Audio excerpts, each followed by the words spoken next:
Adesimama mamema wachi ema wakwaba enfamra fache TV news flash ebre ena aso kasiye ya yensaka anopa no nsiabrem no yede ebesomo anopa yi meka wo se obetimi anya yenjumadie ni nyina ebi ahye na wanya bi atie obetimi so akenkan bi na ni nyina eye Facebook fache TV na wanya bi ahye ewo honom sanso ena YouTube nso eye fache TV na bibia akoso sede ye ohwehwe no www.facheonline.com and also ensem no empanifo akruchire edi egu ho obenya bi na wakenkan na bibia akoso kama kasia amede ebesomwo de edimu akotene pa ebi enese His Excellency John Dramani Mahama enei wakopiemu awo France abrochimam na wonum ede enkomodie bi ahyehye so ede fa ewiase enkabom ene apomuden eho ensem yede mu entremu ede ebebrew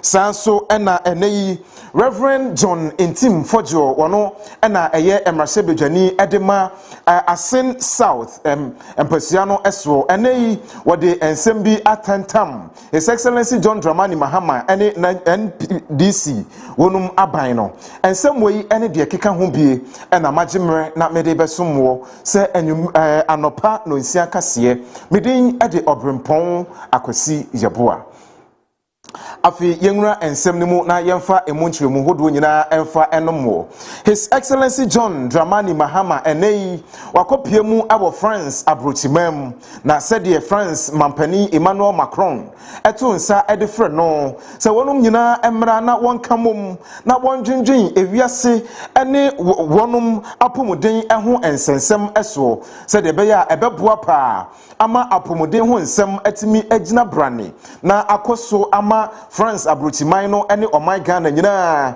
na no ena His Excellency John Dramani Mahama ene wogina simpie so na wodi nkomo no kire se ewose ewiase nyina ene France Ghana ye nyina yeka ye ho bom ni titiro ni abibiman ahodo nyina da ye nyina yenka ye ho emom se de beya ye betimi ahye se ayansa ene apomoden ho ensem de ye nyina ye betimi amano aye ye nyina ye dadwen na enkoye ankorankora dadwen efrise ene no ye nyina yete faakon yete bom se yade bi esi abibremu man ahodo bi a ebetumi atretre akoka amanhodo so sanso ena yade bi esi amanhodo so a ebetumi atretre abeka France ene Ghana eno nti Ghana ene ewiase amanhodo nyina enka won homom se de beya ye benya ani baako na yenya adwen baako na yede etu apomoden ho anamon na no ena wodi nkomo no okire mu se sei kura no oman Ghana ene ebibremu man mu yene emoa yene enua ensuo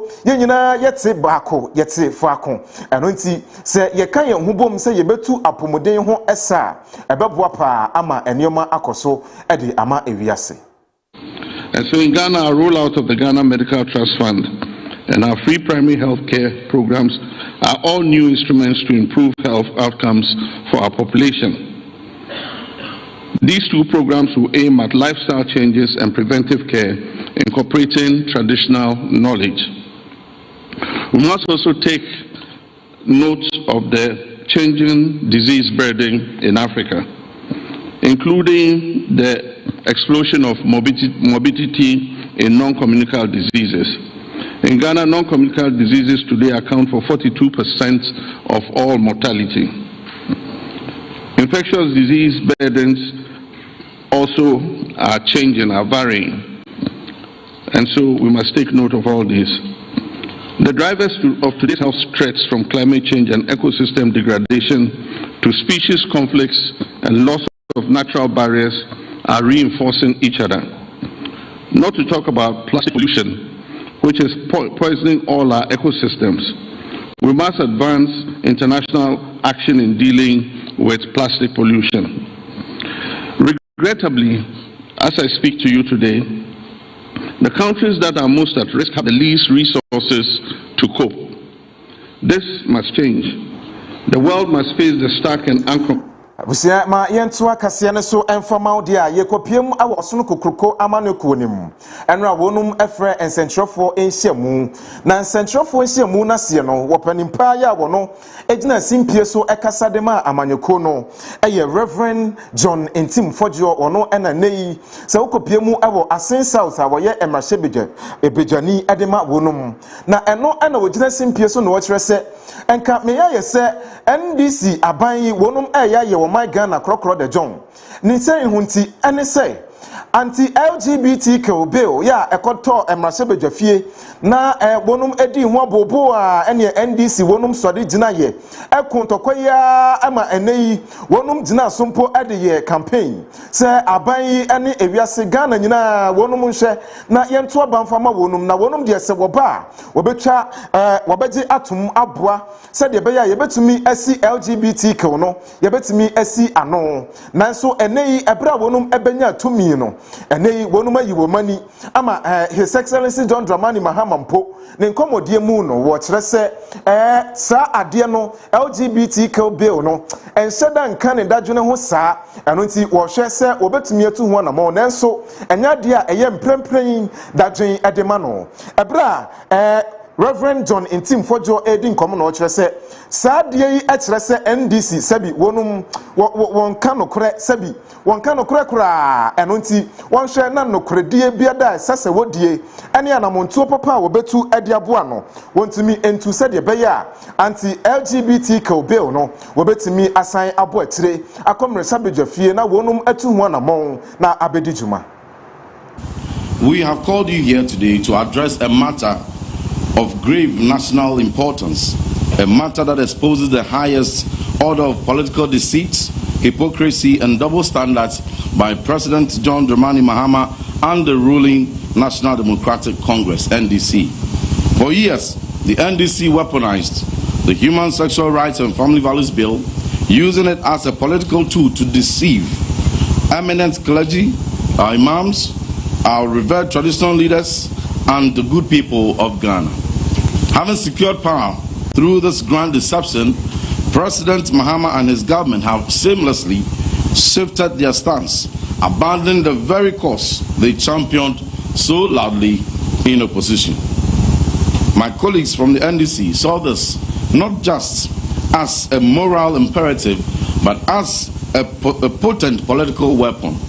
They engaged the streets of Accra, our communities, the media, religious leaders, civil society groups, and traditional rulers, our imams, our pastors, and portrayed the MPP government at the time as indecisive and disconnected from Ghanaian moral values.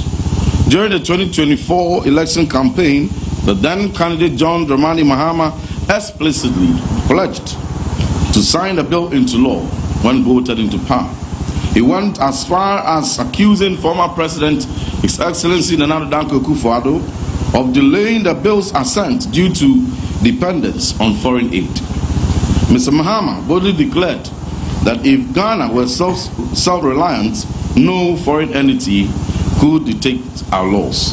Faced with the realities of governance, including risks to the World Bank and Openimpai ejina NPP amanyoko no anem efre asofo enkabomuko ahodo ya wonum ewo omai Ghana mu sanso ena ekwakuo ahodo a wonum omai Ghana mu a abandada no epenso wonum esode gina yese aban no fa ne nansi fom na LGBT KO plus no wonum enhwe se wobetu ho na mo na bela akoto emrahye bedwafie wotimi agye atum no ene wonum nyina ensanso de biem ene enkramofo asofo for enkabomuko ahodo nyina mo nyina mo nsode na mo ne aban ya wonum ewo aban mu no eni nkomo His Excellency ene NDC aban no eni nkomo se wontu ho na mo se de mo ye no dada no mo san enye no ebiem. Now therefore, the new patriotic party, together with the overwhelming majority of Ghanaians, demand the following: the immediate realignment of President Mahama's priorities. Say that sovereignty resides in the people. Therefore, President John Dramani Mahama must realign his priorities in line with the real priorities of the overwhelming majority of Ghanaians, specifically the 93% of Ghanaians who, according to the CDD Ghana Afrobarometer survey, consider the practices of LGBTQ and related activities highly repugnant to the societal values and religious beliefs. Second, an apology to the clergy, to the imams, Muslim clerics, and traditional leaders. The NDC and President John Dramani Mahama must apologize to the Christian Council, the Catholic Bishops' Conference, GPCC, and all other ecumenical bodies, the office of the Chief Imam, and our imams, our Muslim clerics, traditional rulers, and concerned CSOs for the double standards and contradictory priorities demonstrated between the period of opposition and now in power. Additionally, we call on the clergy, our Muslim clerics, communical bodies, traditional rulers. Ghana eyo man bi a obo ade amfa enipa ankame yen eno nti enam so bi ama ode ne papi ena hye asase entini mu ede acha yen ebi ne sika akọ ene enioma hodo pi ya ekeka ho na no ena akopie mu ewo daman a sika akọ ya akopie asase entini mu ewo honom aban yi eti abajokuo se wonum empe adwumaku a wonum etiri mabo bilpa na wobetumi aboa ama yetimi atu sika akọ wo daman na aboa ma my Ghana enya so mfaso na mpuntunyuma hodo a ye hye ni mu kwan etimi aba na no ena tender committee wonum ehia ye na wobi e wopono ede to honom enyumakuo nan ena wonum ede nkrata ene wonum proposal ede ebeto wonum anim se wobetumi atu saska akọ no pa na aboa ma my Ghana enya so emfaso na ejumakuo ahodo enan yi ebi ene engineers and planners ENP wono ena wonum ede wo proposal eba ye Ibrahim Mahama wono ene panimpa ya ejumakuo yi eye ne de sanso ena Heath Goldfields wonum so eka ho bi wonum so ede won krata eba ye Maripoma wonum so ede wonum eba ye Company Limited wonum ede wode eba ye ena Vortex won so ede wode ebeto epono so na empanimfo edandan krata no hye enioma ni a ede susupono egu so no wonum ehun se adwumakuo mienu ena wonum timi ejina brane na wo ahoden a wobetumi atusa efoma gudie ya akodi daman no na eno ene engineers and planners EMP ya Ibrahim Mahama edano wonum ehun se papa no ne nioma agina yie pa ne sikasam ene ne mfidie ahodo a wonum ede ba ye no agina brane anonti enei waka akire ede won krata akopiem awo lands and natural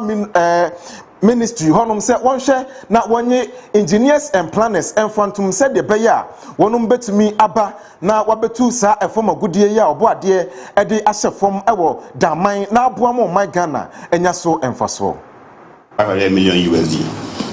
EMP demonstrated that by documentation that showed that at least Daybreak and Afia have committed to funding the operations to the tune of $505 million USD. So when you combine the financial proposal and the technical proposal, the score that EMP got is 93 points. Almost 93 points. What the mass is? 1.5. So that's a high score when you combine both the financial and then the technical proposal. After weighting them down. Yeah, after weighting them down, that's how the score that they got. Yeah. So based on the requirements, the guidelines published, EMP met all the requirements, they satisfied the mandatory requirements, they met, able to demonstrate that they had the technical and financial capability to be able to run the operations of the mine when it is given to them. On this score, the committee recommended that they be awarded the mining list. That's in short what the committee did. Thank you, Mr. Chairman. don't see any EMP wonum ena aban age wonum atum se womra na takwa da man wonum emefa sa wonum dwumadie no eni so na wontu fom agudie ya ewo honum emfa emwa omai Ghana yeto akase ne so de a yekopiem ewo VIP Gion wonum akachi ene wo bo amane se mene wo kasei ene da ya won sentiade agodo a wodie no wapagya pagyam edekọ animu ni nyina enkomra nyina asebo ene se fongo ebo akosoro ewo omai Ghana mu eno enam so bi ama sede beye beboa ama wondwumadie nso atimi akoso na aye wano aboa wonum na wadwuma enwonti eneyi wagina wontumi so apagya wonbom eno nti se okofa VIP ede akọ enkran kumase ede kọ omai Ghana entono ne ntua so bia na eneyi wase yemo wamane se wapagya wonbo nim opanimpa ya wono eneye managing director Mr. Adabraka wano enede sa ensemi atuja. Basically, together with my director, Mr. Kusi, we have met up with the minister. The minister has delivered the message, and we have to go and convene a meeting with extraordinary meeting of all directors, and then take it from there. But yes, it is true that we have announced price increases, and those price increases are on the board. We will still await what the president has got to tell us. But then what we have already announced, it stands. But then we will communicate to the directors what the transport minister has said. And we believe we shall have a situation where the company will be strong economically, profitably, and then reinvest into the fleet so that we can serve the teeming traveling public. So tomorrow commuters are paying the new transport fares. Is that the case? Until tomorrow morning, you can't tell.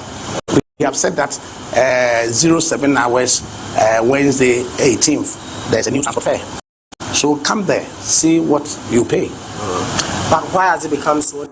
Mr. Adakabre from Pon Manson wano any managing director edema VIP Gion na wobo amane se enei wonum apagya won ebonim aha ena emrebe makwan na yedi kase ne nyina ede asie na Kaakyire gas and oven and stove was it men country was say and nay se wo per gas and oven stove papa na boawo ewo wadwumadie ahodo nyina mu dia eye na so ye na obeba etimati mase na wobutu na wose bra ba bibia da wo my Ghana mu bia no se obo ahoma na to nsa e de frɛ no a wo de gas and oven ni bi ebesoma ama wo de abrew na ne bo nso de fofofofofofo na watimi anya bi ede udwuma mo a moye aduane eton moye no ne dodo mu na moton no ene yedie mu hia eye Kaakyire gas and oven ene ni stove no bi na mu hia monko na so ye na monkoje bi se de be ya ebeboa na asese ene se buko ginagya ho ene yi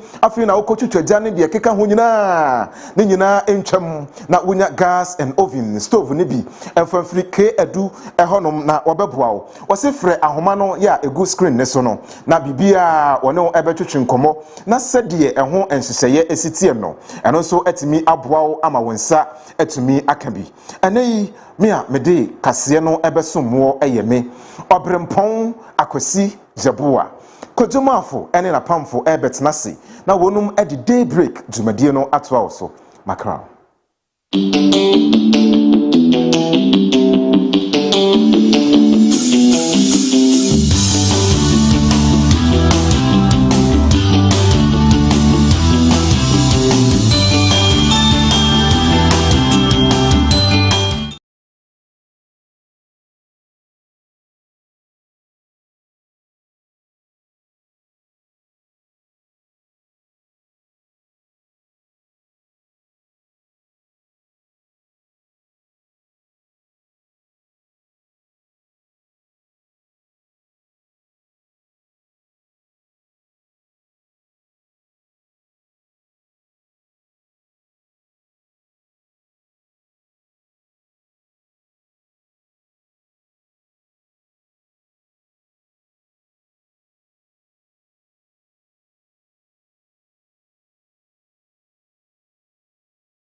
So thank you to the production team, the technical department. We are able to roll. Yeah, the sports ever bro. The one krata uncommon yeah dinina bro. Saying and then ne abi bremu abi buono. A hen a ye fano na a den komo any asem and a air can't show. Nininamu.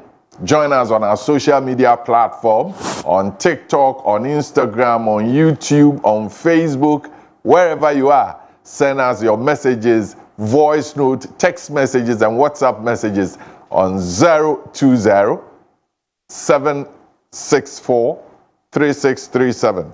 020 754 3637. What the bar? Yabeken kind na enkomo woman no so yade abro kai. Say baby bia wo no say yadum won kanea na wa me yahu ensuo no pete wo baby ame wei minim baby awo se de etie na eno nso wa ma yahu na afi anopai yabema wakwanya na yedi nkomo yade mampani be kasa na yabisa o say hwan na beto lorry fam ka wo kofro no hwan na esese atum anopai yade ho nkomo ebebrɛw ansana no yenkwa na afia emfa anopai ebibremu abebuo no omfa ho nkomo nyina emre. And so we go where there is love there is no darkness. Where there is love there is no darkness. That's our African proverb for this morning. If you are yeah, Jabra Kojo. Let's say Eradi Nyankopon adaroma wode nkwa akyɛ nti ɛho yɛ. Ɛho yɛ. Anopai ebibremu abebuo no. Yo, ebusuafo ebibremu abebuo no ɛsɛ Baby a odo no esum eni ho yensua de darkness esum a eka ho asem yi no ejina ho ma eniama bone ebi etese areho ehu menteme ho asem penchen ene entokwasem Sebusua kra ete ho na eniema etititi sei eyi ne ho adi ewo abusua no mu a won mutimi ede odo ene enkabo mu ye owo ma won ho no edi niema etesa eso enkonim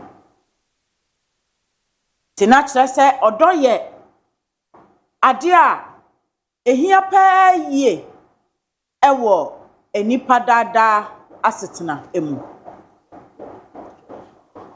empempi no se unua bi kɔ ɔhaw ani atete mu na wotimi da ɔdɔ soronko bi adi ɛkyerɛ no wo ban no ɛkwan nyinaa mu na wo kyekye ne wra etimi masa atebea no a wɔkɔ mu no ɔfa eniema mu ahohre so ɛma tebea no enye ne bra ene ne emotions emo so bebre fi se obi ada odo adi akyere no nipa no aban no enti ama ohaw ne adeso ano emu ayemere ama no janopa de ye kan nyina ne se ye ma esum eni ahim ewo ye fie mu ye nwuma mu ya ware mu ya yonko famu ene ye mpatamu ayete da bia ye hwe se ye bema odo aye han na di animu kan e wa akwanuasa nyina mu efri se odo e ya sumdue ba bia penchen ama ne homene so paa no boni beka se conflict odo eyi ne ho adi wo ho a ni nyina etutwa na ano ebrase odo no asan ede enkabomu eba enti se ohaw baako mienu bi eba na abusuantam emenasepo yi ne tipe na ukai se a menua yi paa de se na misi donwe mentena se emma ade we ye asi wo yentam no emesei ya yonkofa anase ye nua ye na utimi eyi odokan adi ekire wo nua no a eboa ema saa ohaw kakra no eba ya enka ebe se mo asomdue no ni nyina efiri ho say jedu ble ambule nyumo wose baabi a odo wo no ehọ na asumdie ewo enti yamma odo entena ye ntem baabi a yewo bia bra Kojo say ye hwan papa yansen baabi odo wo no ehọ na asumdie wo enti ye hia asumdie na ye hia se yetimi etena se ewo abra entokwane penche ma ye ntem basa ensi ye mpotemu a yama odo eni ahim ewo ya setena mu odo eya abojo chere odo ema enkabo mu eba enti anope kakra wa bi ya ye dinam na ye ka kire ye nyina ye ho ene se baabi a ye be find yourselves bia no yenyi odo kan ye din free akoma mu yenya tema ene abadaye ema ye nua ya ye ne no ebe nante na etimi aboa ama penche kunsum ene ade a ebetimi akofa ohaw abesa ya sumdue no ne nyina atumi afiri ho nti odonko a ena yede enam ene anope yedas Yanto aso na afi de ubon krata no sede yensa aka na no pay no yema wonso ontimu nkomo no na onhu sede yenhyehyɛ no etie Bison Imperial Global Shipping and Logistics wadaroma one Millennium Constructions waka ho bi ene yede de ubon krata enkomo no ebrel anope yemfa emfi the Daily Graphic this morning and we move with the Daily Graphic this morning. The story tells us of His Excellency John Dramani Mahama, who is in France. And it says, our health agenda. Mahama rallies action against health threats. Initiates move at Lyon Summit. The other story on the front page of the Daily Graphic says, engineers and planners win Daman mine.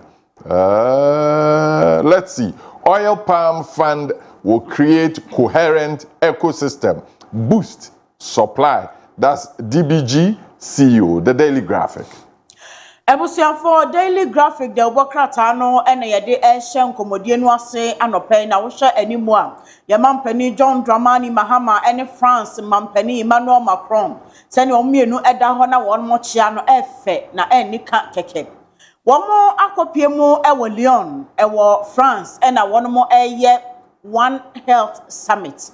Na sa One Health Summit no nyane mampani Mahama kasa ye en wo say wo how anything to bebre ewo apomdi mu nsemu a ejiwiase mpuntuo asaba mu echimpuntuo no ekọ echire enti ebra so sa One Health Summit ya won nyina ka bom animdifo ne abenfo a wo mabene ewo apomdi hu nsemu wo mabehia no won mu etimi adwendwene climate change wo how ebetimi di abre onipa apomden afe nyarewa ahodo a aye kwankro na eda temamufo anase wodasani so na eha no mfise kwasikoko maimu yade eba ho a enche na eteretere na bi eba Africa saa so na Africa yade bi betimi asi ha na obi efiri amanone no aba befa yade ni bi edekọ na afe etere ne ntaban mu ekwa anti won fa saa One Health Summit ya won mu ye so na won hwe so betimi apanyarewa ahodo a eye kwankro ebinum yensa yade ebinum so yenyarewa emmoa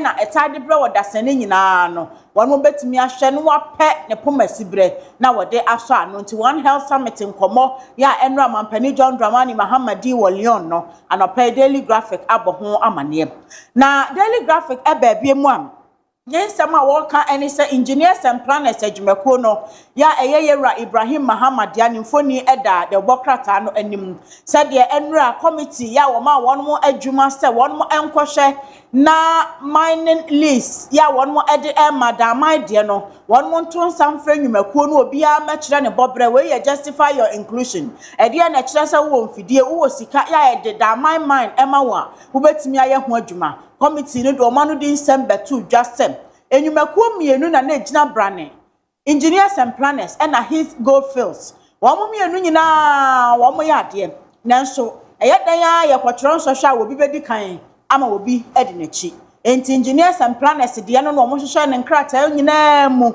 wono no eye 10/10 enti won mo de nsusu ye ko ye se ene aban fa da man mine no ema engineers and planners eni gina and na share a share and sassen or body and a passo by the tomb. They say the engineers and planners and Eddie Kunim Ewomum. Na DBG, Quantra for penny and a extra one more above for Toby. Ya what the air baba boama Edria Abe. Na say, and penning 40 minutes for 2 million or the edge, my Mujidi say a bebwapa, I'm a bobber try and watch your mobile home buying. Na fe and wo. And yama bia one more edit abayan so etimia pijakon and daily graphic and pay. The daily gist this morning is Justin as and is asking the question Mahama grooming Julius Debra for 2028.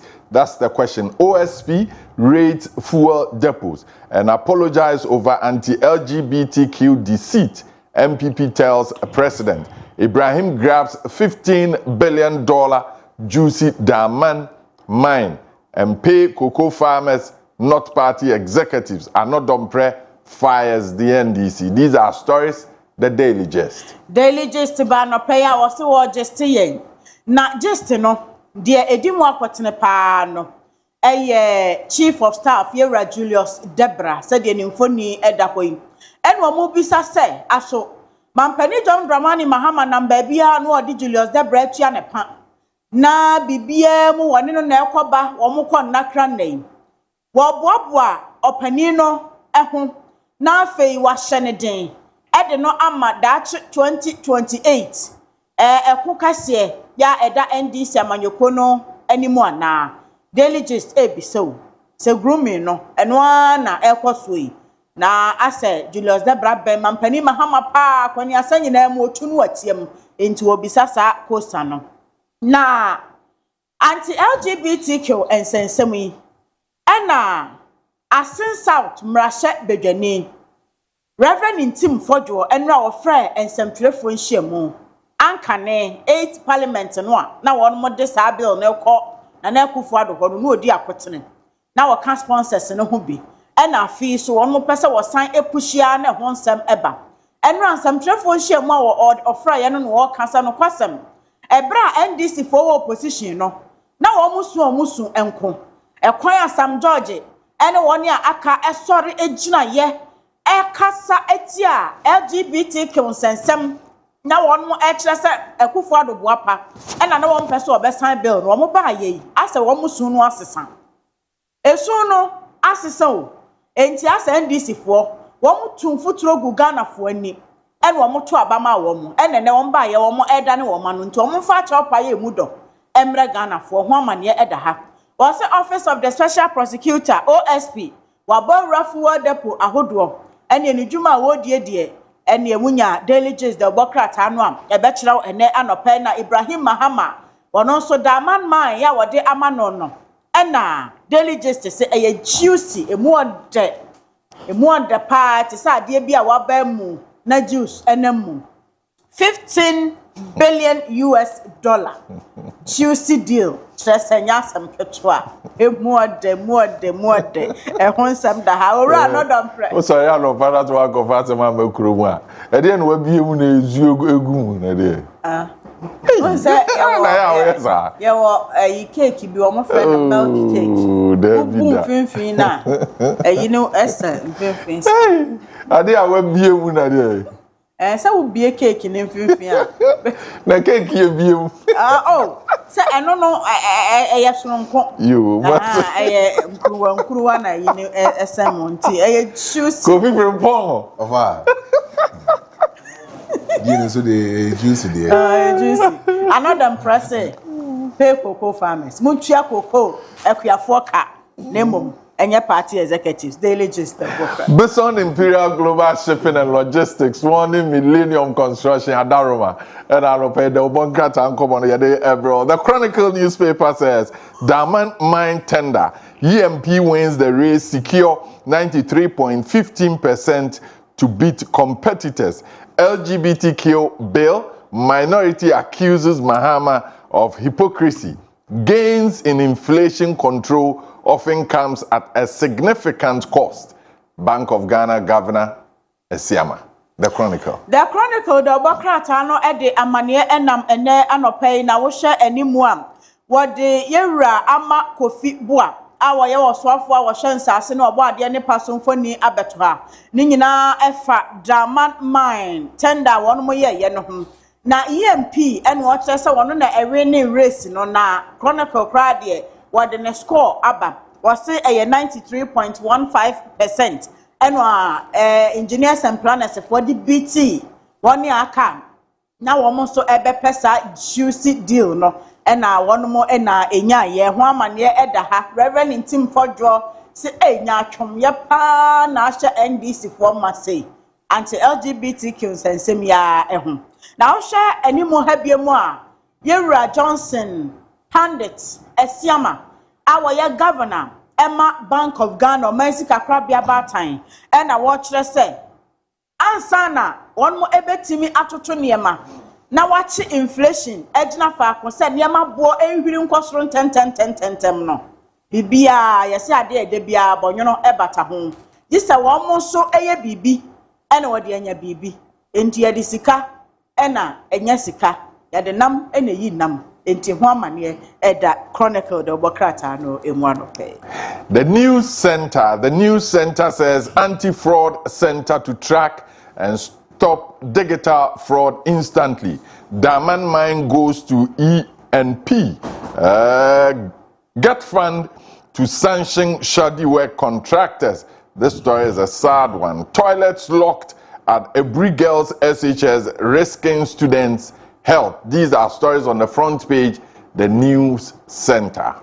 The news center the Wokrata no edia wodinam ene anopay no wa bought Daman Mine eho amane se akọ EMP for eho wase odi bibia ofre no anti-fraud center eba na wono enam sa kwan no so eba betrake womo enam abefo kwan so edi dwirim yefra kadam ebu nkrofo faso ni nyina ama womo yuma ano abrase ho amane eda the news center emum na rahosam no a brakwajo ka ho asam no Every Girls SHS wose wo mo toilet wo de enkredo atoto ano obi nim ne asie ya no nti wono mo abrambram toilet no agana bia no mo mpese nkwada no ebekoso nti eba ne sa wo mo ye maye wono mo pomde ho nsem ato ape ho nsem wo news center mu ya onya bi kenkan a ne efa so Emma Every Girls SHS mpanimfo ato wono mo agya na bia mu no ni nyina obehu eho amane na get fund panimpa Yewura Agye en was a contractor for wo mo get fund contract na wo mo anya adwuma ni ye de mfaso beba no asotwen wo ho ya wode ebeba the news center. The new publisher this morning says stop the witch hunt. Minority demands end to political victimization of Ghanaian businesses. Mahama nominates Ayamga as Bongo DC, and MPP wasting our time with LGBT issues. Felix Kwachio Fosu scrapped levies to cost 18.15 billion revenue loss. These are stories. The new publisher. The new publisher, the Obokrata no Eddie Jerry Ahmed Schwab. Nimfoni Abba, Wejagba Wimrashe Bedwani uko element wa.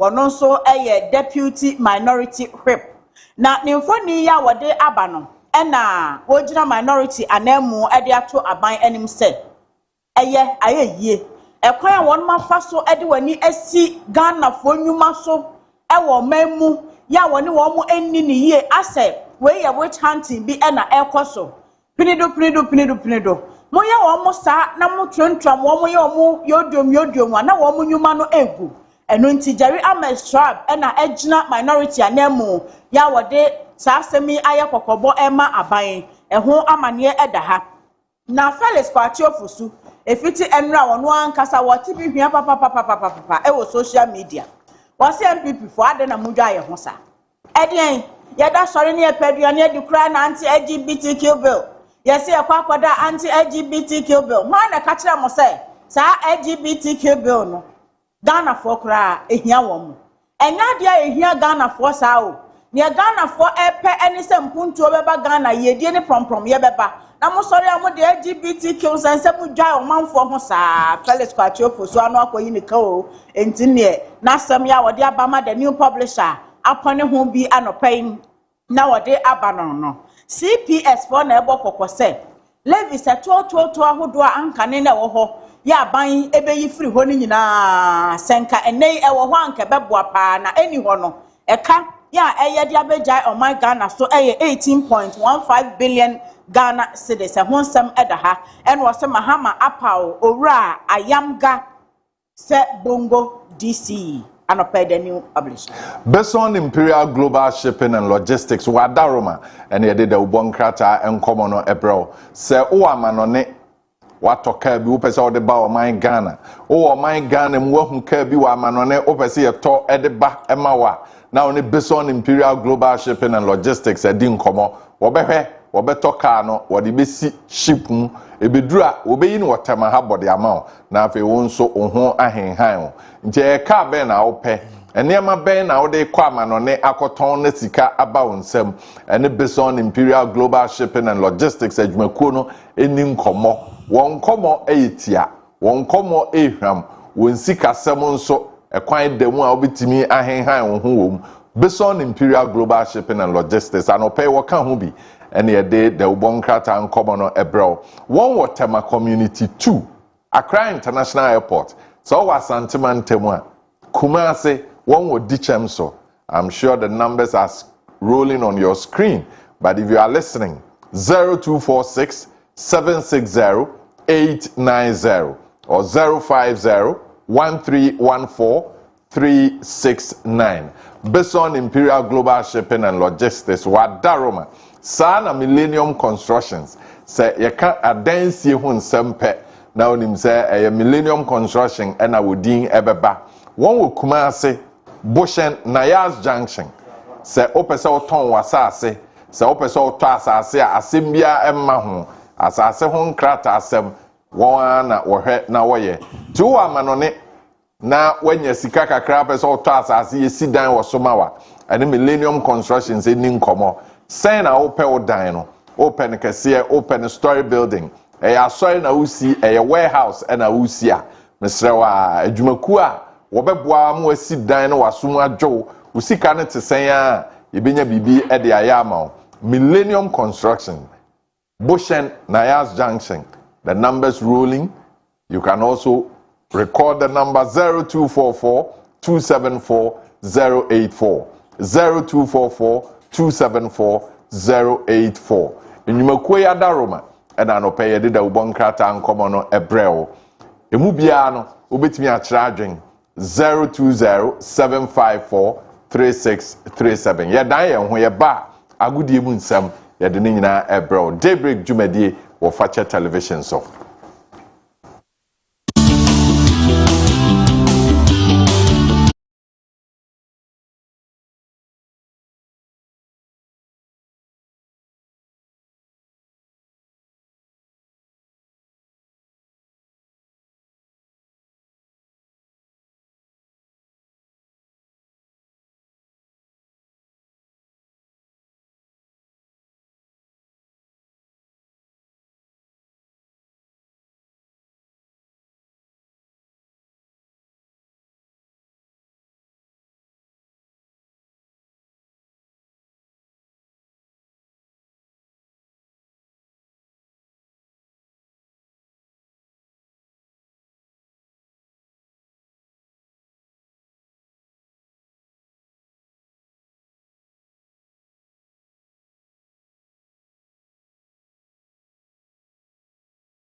you when virus is here, sports is here.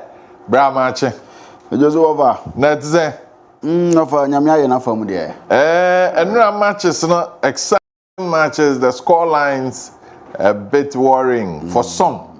By Akade, BBI cool. We're only enjoying good football. Of course. And was it the final 45 minutes now, Kotoko? Any team no boy lose ya na omo 90 ni bio. That be na final 45 minutes. Once the first half no ombo ya na so toy. Tina so ombe twice from the second half. Na I say ombe twice from the second half no some matters be adwuma. Kotoko coach who say na some matters be show but wanti manya ho hwe. Nti the ekosi ya no after the game players ni be at your masumpa coach na nkasa so atina sum. I see. And open my update na for and so Champions League matches and investors now ready. You be see who the air continue. Ebena so say yeba na ye dey agudem nsem ebe somo e wo Daybreak so fa nene mpanimfo tena sese na ese Ghana nsem ene yerewura na afi ya pene poma sibre na no mani na no enso atimi akoye nso ye betwim na ye dey agudem nsem na baba ne nanamu a na afi wi a na ese dwumadi no enso atimi atena so kame ho na yemfa dwumadi no emre wo dey a ye dey afisem ne amano ne nsem ne na no e bom enso atimi dey abrawo na wonso watimi ahu se dey nsem no enso esi ko asante kotoko nsem wa ha House of Folk nsem wa ha Blasters nsem wa ha any other stories say wote no yedni nano enso betimi asom yewie pe betwa su akwa amono na afi nsem ni nano yetimi edi atototo anim na wonso watimi ahu se dey nsem no enso esi ko yeni nkomo no emfa free fie dia yem former sports minister honorable Nilamte Vanderpoel atimi edi nkomo na ne nkomodie mu no na wote die ntia da biara da obehwe yese Blasters afeli na yewei anyway ene ekoso ntia Blasters no entimi nkos no wa kirem wa ben Blasters ne pen wa ye ministry adwuma pen won say nyoma ma Blasters feel no aya na ye nyoma wi ene ma nyoma no ento etimi kosa. I want us to look at it critically and say, look, we are going to the World Cup. Yeah. In view of the mess we've caused ourselves already, let's hope that it won't be too much of an embarrassment and a disgrace like it happened in the past. But even when it happens, we should all accept it, come back home, and now sit down. Don't allow the FA to do the same mistake again. It won't happen. Let's now critically, all of us, sit down and look at what we want to work. I say, if we don't set ourselves objectives, we will always fail. Eno ene nsemo a honorable Nilamte Vanderpoel tu ja say yentimi antoto nneoma yie na ya mfa nneoma antoba bi ese etimi da na ya anye nneoma yie da biara da ya ade a ibedintwo na afi nkunimdie no enso entimi ma na ese nkungonku a ene betimi aba ntie ko World Cup no yenhu se e bia yebekọ no na ese eye disaster na betimi aba no ma ntimi nkoyie na enso ye ba yenhwe na ma Ghana Football Association entimi nye nneoma da biara da omoye a emfa nkunimdie entimi mantie no ene nsem opani ndi tu dwa yede mu nsem no enso ede eto anim no aside nkomo biem no se nneoma ekoso e wo Ghanaian football mu ye pegya na atofom ye kukura na ahwefo wo se ni na no ode bekọ akwakosom GFA no aka atrom se yo mo ena ma Ghanaian football no ene ye Blasters no nneoma entimi nkoye. It's a problem. But then the timing, I am faulting the GFA for sitting and waiting for all this work, because that is what has also led to this huge amount of payoff we are going to pay. Because if you have sacked him a week into your contract, you will not pay that compensation as today. $500,000 and over. It's huge money. It's because we take decisions without looking at the long-term objective of the team. You don't entrust him with a senior national team. He himself, how many years did he play in a senior national team? He didn't play for more than two years. You understand? Where you are recruiting me from, what was the level of his coaching? He was a development coach. He wasn't even the reserve coach. Enti ensamo a honorable Nilamte Vanderpoel tu ja kire se nyoma Ghana ye de ehwa akwakotum no em se eye the Ghana Football Association eno betimi enso aforto mo enam se nyoma mo ye no ene de bedu be ye du ni ekwakotua eye $500,000 and over enama coach a ye fa no Otuwado no em se opane ne nsamo a ono enso echichi mu a mede mu nsam no enso ede emawo ena ochemu se opane no krebe de ne djuma enama Ghana as Blasters coach no dan na wa ye ne level of experience no net say ni na no GFA ahwe nei omo enso timi de katwetwedie e blow man fa ne Ghana de a na yes wo no e no mo de eye blame ni na no enso betimi abo mo a e no ene nsem one Nilam te Vanderpool do to dwa me mu nsem no e de so mo ene yes coaches de bebre na e de omo nuoma enso e de beba omo hwese no mani na de betimi akoye de omo yes World Cup coaches ahodo ni na enso de omo applications e ba omo be hwese Blasters adwuma no omo nso betimi anya na no mani na no enso etimi akoye no ene nsem kakre free Blasters aso ye ba na no pai me de mu nsem no e de eso mo Jemfree woni ani nkomo e wo Ghana under 20 akache opani e friend adwuma no e assistant coach adema the U20 omo bobo omo ho na afeni wani na enso atimi akoye de omo na on preparation the U20 e no opani a your friend Nana adwuma enso atimi jebre e boyi mu nkomo na sena no ma enso esi kwa nkasa. Then of course you are able to look at the strengths and weaknesses of the opposition you're going to go play, but once the draw has not been made, all we can do is play within our structure, the principles, keep practicing, both in defense, in attack, within the transitions. We can only do that. We are just a country and a club or a team. We cannot go and influence anything around CAF. So we'll wait for CAF to come up with it. But while they're doing that, we can also prepare by staying within our structure, the intensity at which we press, the intensity at which we attack within the transitions, what we do with the organization and all of that. We can do it. Nana Jiman, assistant coach, Edema, the U20, now to say, or Churchemu, Bono Homo, Cancel no Mano, and Suesico, Edema, the U20, and Yadimu Seminole, and so at Esomo, or Siding Comobian, or Chims, Ghana, what it takes. So the U20 tournament, Yakwakubono, or Montubetimiaji, and yes, Yomanazzo. I was very close to some of them, like Mohamed Dango and all of that. So being in this seat, personally, it's a huge motivation for me to do well, help my head coach, including the rest of the technical team, to achieve greatness with this team, because I think that we have it in us to do it. As a technical team, my head coach, he's done extremely well, brought up the principles, the structure, we all bought into it, and we've been working really, really hard to make sure that not only support him, but as a technical team, we achieve together. There is that camaraderie between us, there is that love and brotherhood. No, and Samoa, I am Nana Jiman, assistant coach, and the U20, and so it will be 2 Janano pay, minimum common Esomo, and so I will Jumadi so, Yemfree 110 Fe, Yenin Como, when you look at football, Nimina Fe, and somewhere to Jano, Yam Fan to an India Ghana, Yantai who say players I would Musia in Premier League, Nimino, or many free kick to a Momaso, Ned Danet, or Mobo, na Tonet, a branch of Sale Madam Dinijuma, Edema, Mediama, na branch Siziweno, or Faki, or the tour or bo na that no and I what din komo e dey for the free kicks are fee or bo e dey guntinam. I said I do practice a lot. I go for power. Sometimes when you have to go for power, you have to lock your ankle, just bend on the ball and then go for the power. I don't care about the position of the goalkeeper, because when you hit the ball, before you react, the ball is gone. Entiano, and someone Salim Adams at the air to Jan or Church no or yet practice more. And I was saying, who quite so faso now ultimately Juman to where they were seeing command. I was one found by a goalkeeper Nijina, because what to me at the the right way and found by a goalkeeper Nijina and Yadia bit my own shame. Tiano and our church more or say Abuano, I must see one Mabo and Swa, Nessa Datinum or Maswa, Ned Datinama or the Moon Samo to dry a day to an and so our Jumadi and so and 10 times twice in every interim, our Kanafi and Incomo, coach, a friend of Masu Didi Dramani, a head coach and my Timo, your friend a crahas of folk, what didn't come on say, or buy, you know, none of my slow kakra, not boys need to make and I say, no, boys never picking, I know, I'm a Niger and so as enough no more. And these were the aspects that we're doing in terms of our tactical transitional play. 3v2, keep the ball wide, make a flat ball, run inside. And so, for me, when we score in such situations or when we make attempts in such situations, that gives me delight that we are taking something from the training field and then we are bringing it into the game. I know it will take time, but I'm very positive that we'll get there, because the effort and the energy the boys are putting in training, especially in my training, I never see a player come to training or not been to training today. No. In our team, there's nothing like that.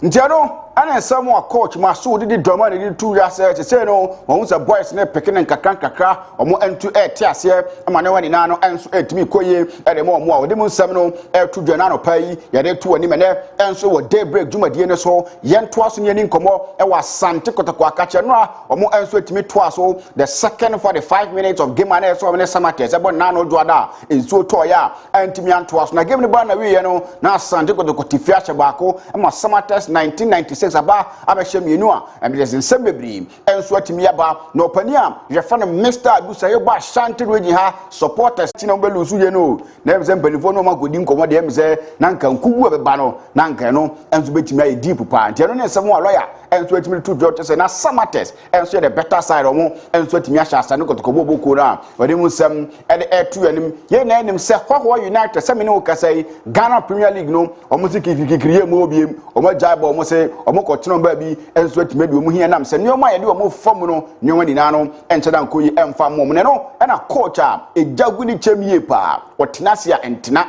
opejad mu a empija pesa wono so coach a ye friend Prince Owusu wadin komo e de afa Hwaho United withdraw or my withdraw e de free Ghana in Premier League anymore. Yeah, I could say it doesn't bring value to us when a team stop playing the league by saying the referees are not on his side. It's not good at all.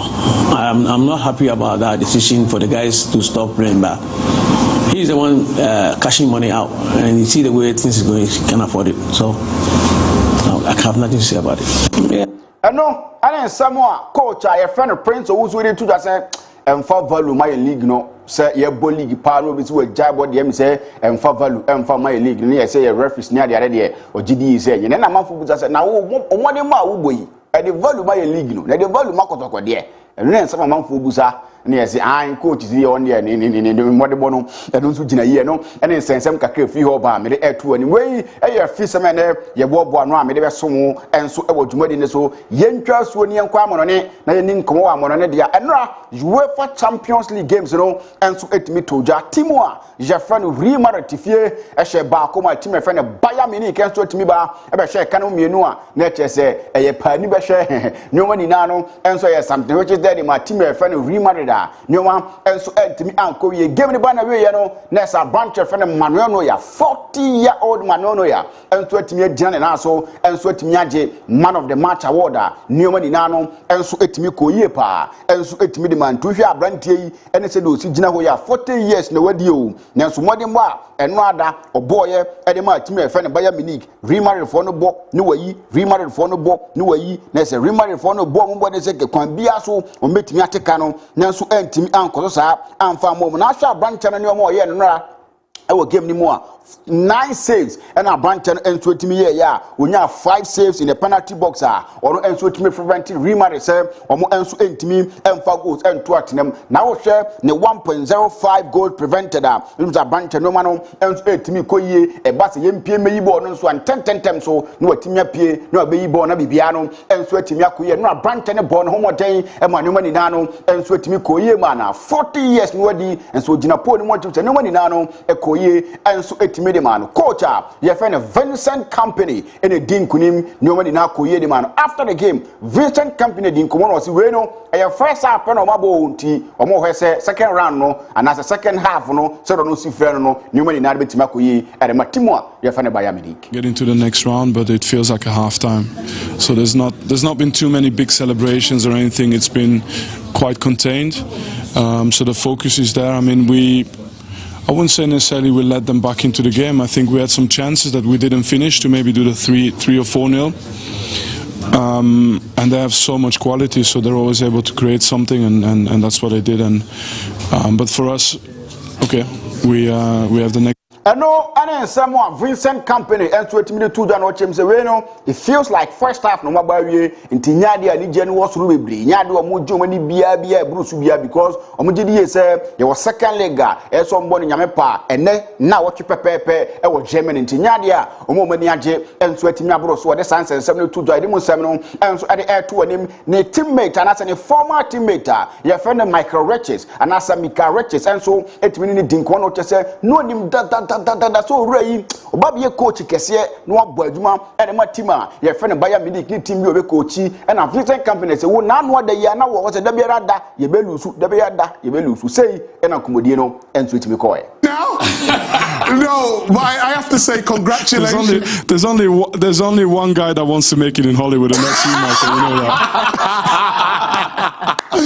No, but on a more serious note, it's great to see, you know, your journey at Burnley and then going to Bayern. A lot of questions asked at the start, but I always knew back in the dressing room when you was studying, when we was all having fun and being stupid, I always knew you'd get to the top. So I just wanted to say congratulations, sir. Yeah, but Mike, I have to say something. I watched the show last year, and you always picked my team losing. So you know, don't go and say that now. But you know, it's all love, Mike Meeks. You know, I'm happy to see you shine as well. You know, and then someone me correct the two John Vincent Company open you know. Last year, ya na me hwe wo, da biara da wo me team belusu, da be da me team belusu. Na de, ugina ha catch am random say dey am komanim. Eno ne nsem efiro ba we ne kire wo say wo ye bibia, ezenkunimde ne ba obi a, e de ne ho beba aba be fam eno, ene nsem kakra fi ho ba me de air to ne me ne enso e botumade ne so, na branch of Hurricane, enso etime toatena, enora, enso de my team refer ne Bayern Munich na after the game, ono enso etime di nkomo say, and our branch de come on and try to tell your name. Absolutely. Obviously, we knew before the game all the hype around it. Coming to Madrid and the Bernabeu and trying to get a result is always a difficult thing to do. But yeah, I thought we played some really good stuff today. For sure, areas we could have done even better as well. And maybe the final ball, the final finish, we had some good chances there. But credit to them that they did as well. And Manu made some really good saves. So overall, we can be really happy with the win. And you know, we take this into next week. Yeah, as a team. No, and I said no man and so si fa call ya branch any mun some to just say oh call Bernabeu no kwa din kunima e mu din because way back since 2001 Bayern Munich timi call eko wini e o Bernabeu na bi entimi ma biem tie na me ni wo ka say owura fa Vincent Company na Bayern Munich team no and so timi nya be kwasma for the first time in 25 years no o matimi akọ din kunima Bernabeu wa mu sansamo a ya de tu ani me na and so e wo dwumade ne so na o hwe owura je fe no eye Alvaro Arbeloa ono and so etimi din komo after say game no enso etimi ba na wiye na hwe nsem a no ru ane kan ono so didi ye se emi se na nyoma na eso me no o mantimi anye o mu defend deep ni ade a say no so enne sem no ede to yanim. We couldn't keep it, and I think we need to attack a little bit more to keep the ball, and maybe that was the difficult situation that we face. Yes, we talk about that we can lose the ball when they press, and after 2 losses they score 2 goals, and of course it's not easy because they press. No, and then someone Alvaro Arbeloa the 2 church me say omu defend deep ni ade amwa amani mani na no enso entimi ankoya na ode mu nsam no enso ade to yanim na branch of Trent enso etimi di nkomo na Trent nkomo no na wo church mu say o de wi anoma no enso si ko yom gidi ye say ni we na betimi akoyi nyame pa next week na no mano enso etimi akoso ye pa. Gave it all there in the closing stages, but to come away without a result, how are you feeling? Yeah, I think first half wasn't the greatest from us. But when the game opened up in the second half, made changes, I was able to get back into the game. So we need to take that, the positives, learn from the negatives, and go over there next week. And our aim is to win this competition. So we intend to go over there and win and go through to the next round. Do you take momentum and no, and then someone a Trent Alexander Arnold and so to me to da Yanimu Samino and so at soon when I pay and so our Jumadian so now so Bogram Europe dia none other be Yebenya Messi Neymar Suarez Yebenya Ronaldo Bale and Benzema say no who pay more Bayern Munich games so also Etmanyo Modia Ubenya branch of Michael Olise no nya branch of Luis Diaz na Hurricane and so to me at their source national man temi and Sam a branch of Michael Olise season me no kasa 16 goals 26 assists and a branch and 20 me ball and my team fan Bayern Munich so na be Luis Diaz was 23 goals 18 assists na fe a branch of Hurricane and so to me 49 goals and 5 assists as they say no ye abbreviation ye betimi dem am branch and so mo so etimi ball but na say we no hwemu a na say MLS so and I said no and is the man and specify kwa ye mu sem no and to anim na give the ball na we no owura ye friend Henry and so din nkomo e de fa branch e fe Michael Olise ho na ne nsem no sei e do bo mu nkomo de kire. It's like he sees the game, but you give him a ball, it is different. He sees things that not a lot of people can see. He understands the game in a different way. He sees the game, as I mentioned, more often than not with his brain. So he doesn't look, and I mentioned that all the time, he doesn't look at the game with his eyes. So he's trying to imagine what can happen when the ball is released from the goal. No, and someone Henry at two drive for Michael Olise who I didn't seven and so at two of him Uramu and so I will refer Thomas Stricker like at Piemu and so it and some troubles and said, no, who Jude Bellingham or boy giving him no or Bessasani man out here or back World Cup Nana, that in someone what they at two drive. England is going to play the World Cup with England. With you?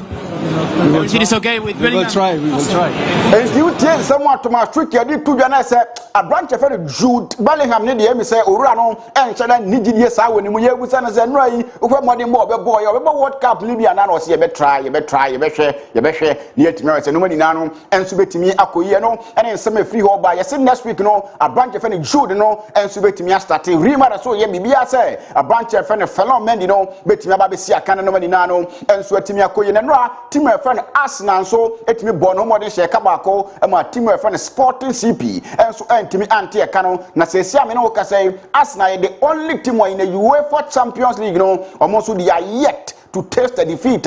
11 games, some in say, and 20 minutes, no money nano, a coy edemo, a branch of any David Ryan at Twaso, as a man of the match award, and no money nano, and 20 me coy, and 20 video, and a branch of a Kai Havertz.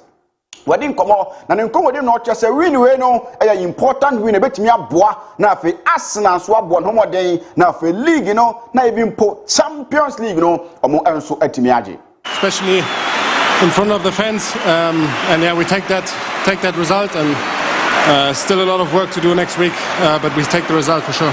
A great moment, a great part. I don't know someone Kai Havertz and 20 minutes to the church, and Yamipa next week, no man, bet Marco, and win, no, an important winner, and in Kunimdia, Betimia Bromo, a branch of any Joe Carras and Ra, after say giving the banner, born in Samsa, and my Sporting CP fans, no, Genius or Bahano, or Moya in the year, or Moya in the fair, and my ghost let me flow and 20 minutes, so still kind of mass, Nadia, and so still, that's one Akuma Mua, or born in Samsa, and 20 minutes more, refer Mikel Arteta, and 20 minutes one or Chemu say, so what's away Nipa, and I say, go into a difficult period. I don't know more thing, Udinkomo, at the chain. People react. How they talk, how they look at you, how they judge you, what they do they look at themselves, do they start to criticize other people? Look around and you're going to learn the environment and the people that you have around you. And I cannot be prouder to work in a club with people that the only thing they could do is ask, what else can I do to help? That's when you have a difficult period. And Liverpool and Paris Saint-Germain are born reference Anna Slow, 10 to 8 million commanding Comodiano, and our challenges are team friend Liverpool FC ahead of the Paris Saint-Germain game. We're able to go toe-to-toe against a team that, combined with Paris Saint-Germain, is for me one of the best or the best two teams in open play. And only someone reference Anna Slow 10 to 8 minutes to Jana Ramanso was Spain and the game Casepa and cost what team friend Barcelona and so any team friend Atletico Madrid ahead of the game. Reference Hansi Flick and so team in come away ya brand as a team friend Atletico and so Landia no money nano and so team Kojo Marfo now ahead of the big game no Hansi Flick at team in come na Hansi Flick in come on say no dem come on and so team some year. It's Champions League and I think you cannot compare all the other games against Atleti because it's all different. Champions League, it's and no one some more Hansi Flick and so to the watch we say won't mean compare games from what than and so to this game when you UEFA Champions League we say some different but we some and to the no referee Diego Simeone and so to meeting come ahead of this game. A preguntarles a Antoine la pregunta que le van a hacer. Quería desde el lado del entrenador que soy.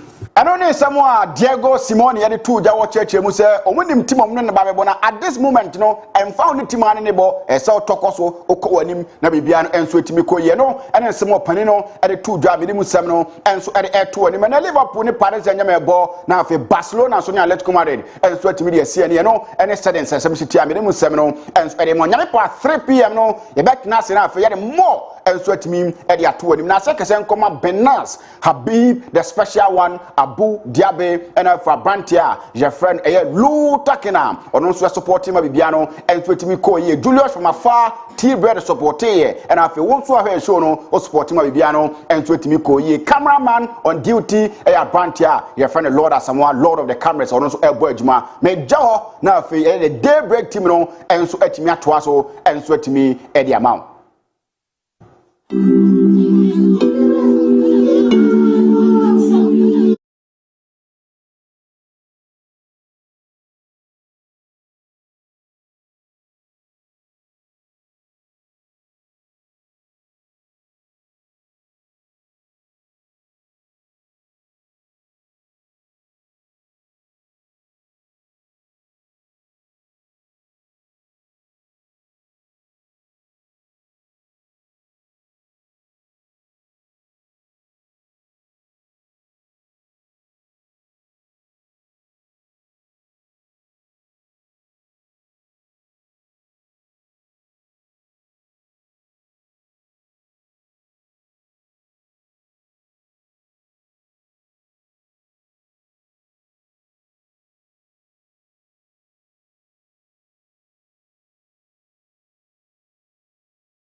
Oh, Debbie.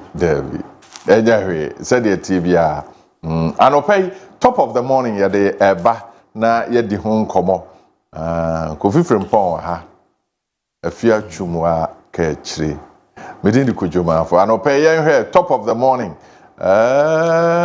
Shenti ade bono na akofa sama brain you. Eti moma question no na afi. Ya here said the Niema no ebekwa amaye anopay asemtiawa ene yebisa yen ho na yebisa won so a ohwe yen wo de wadwenkyere ebeba ebra a wo ne mampani edi nkomo fufuro bi eka ho no na wo de aboso amaye anopay asemtiawa ena yebisa lori fe hwan ena esese ehye ebo no eya aban eye kauna no eye union anase eye hwan na esese eye saade no eye aban a union or a driver nino and I say a car owner or no and necessary will determine the price of how much you pay going home or to the office. Avia, when necessary it determine Olore Fair. Transport unions. Sir. Ane. I don't know transport union. One na ebo adroba foju medie nyina ho bra wo memu. Enti se wo mo tena se na wo eputi factors ahodo a wo mo susu se eno na ma wo mo dwumadie no kwa ni mo no into consideration a. Then wo akọ government ho. Se aban sei na niema ekro de adro ni de.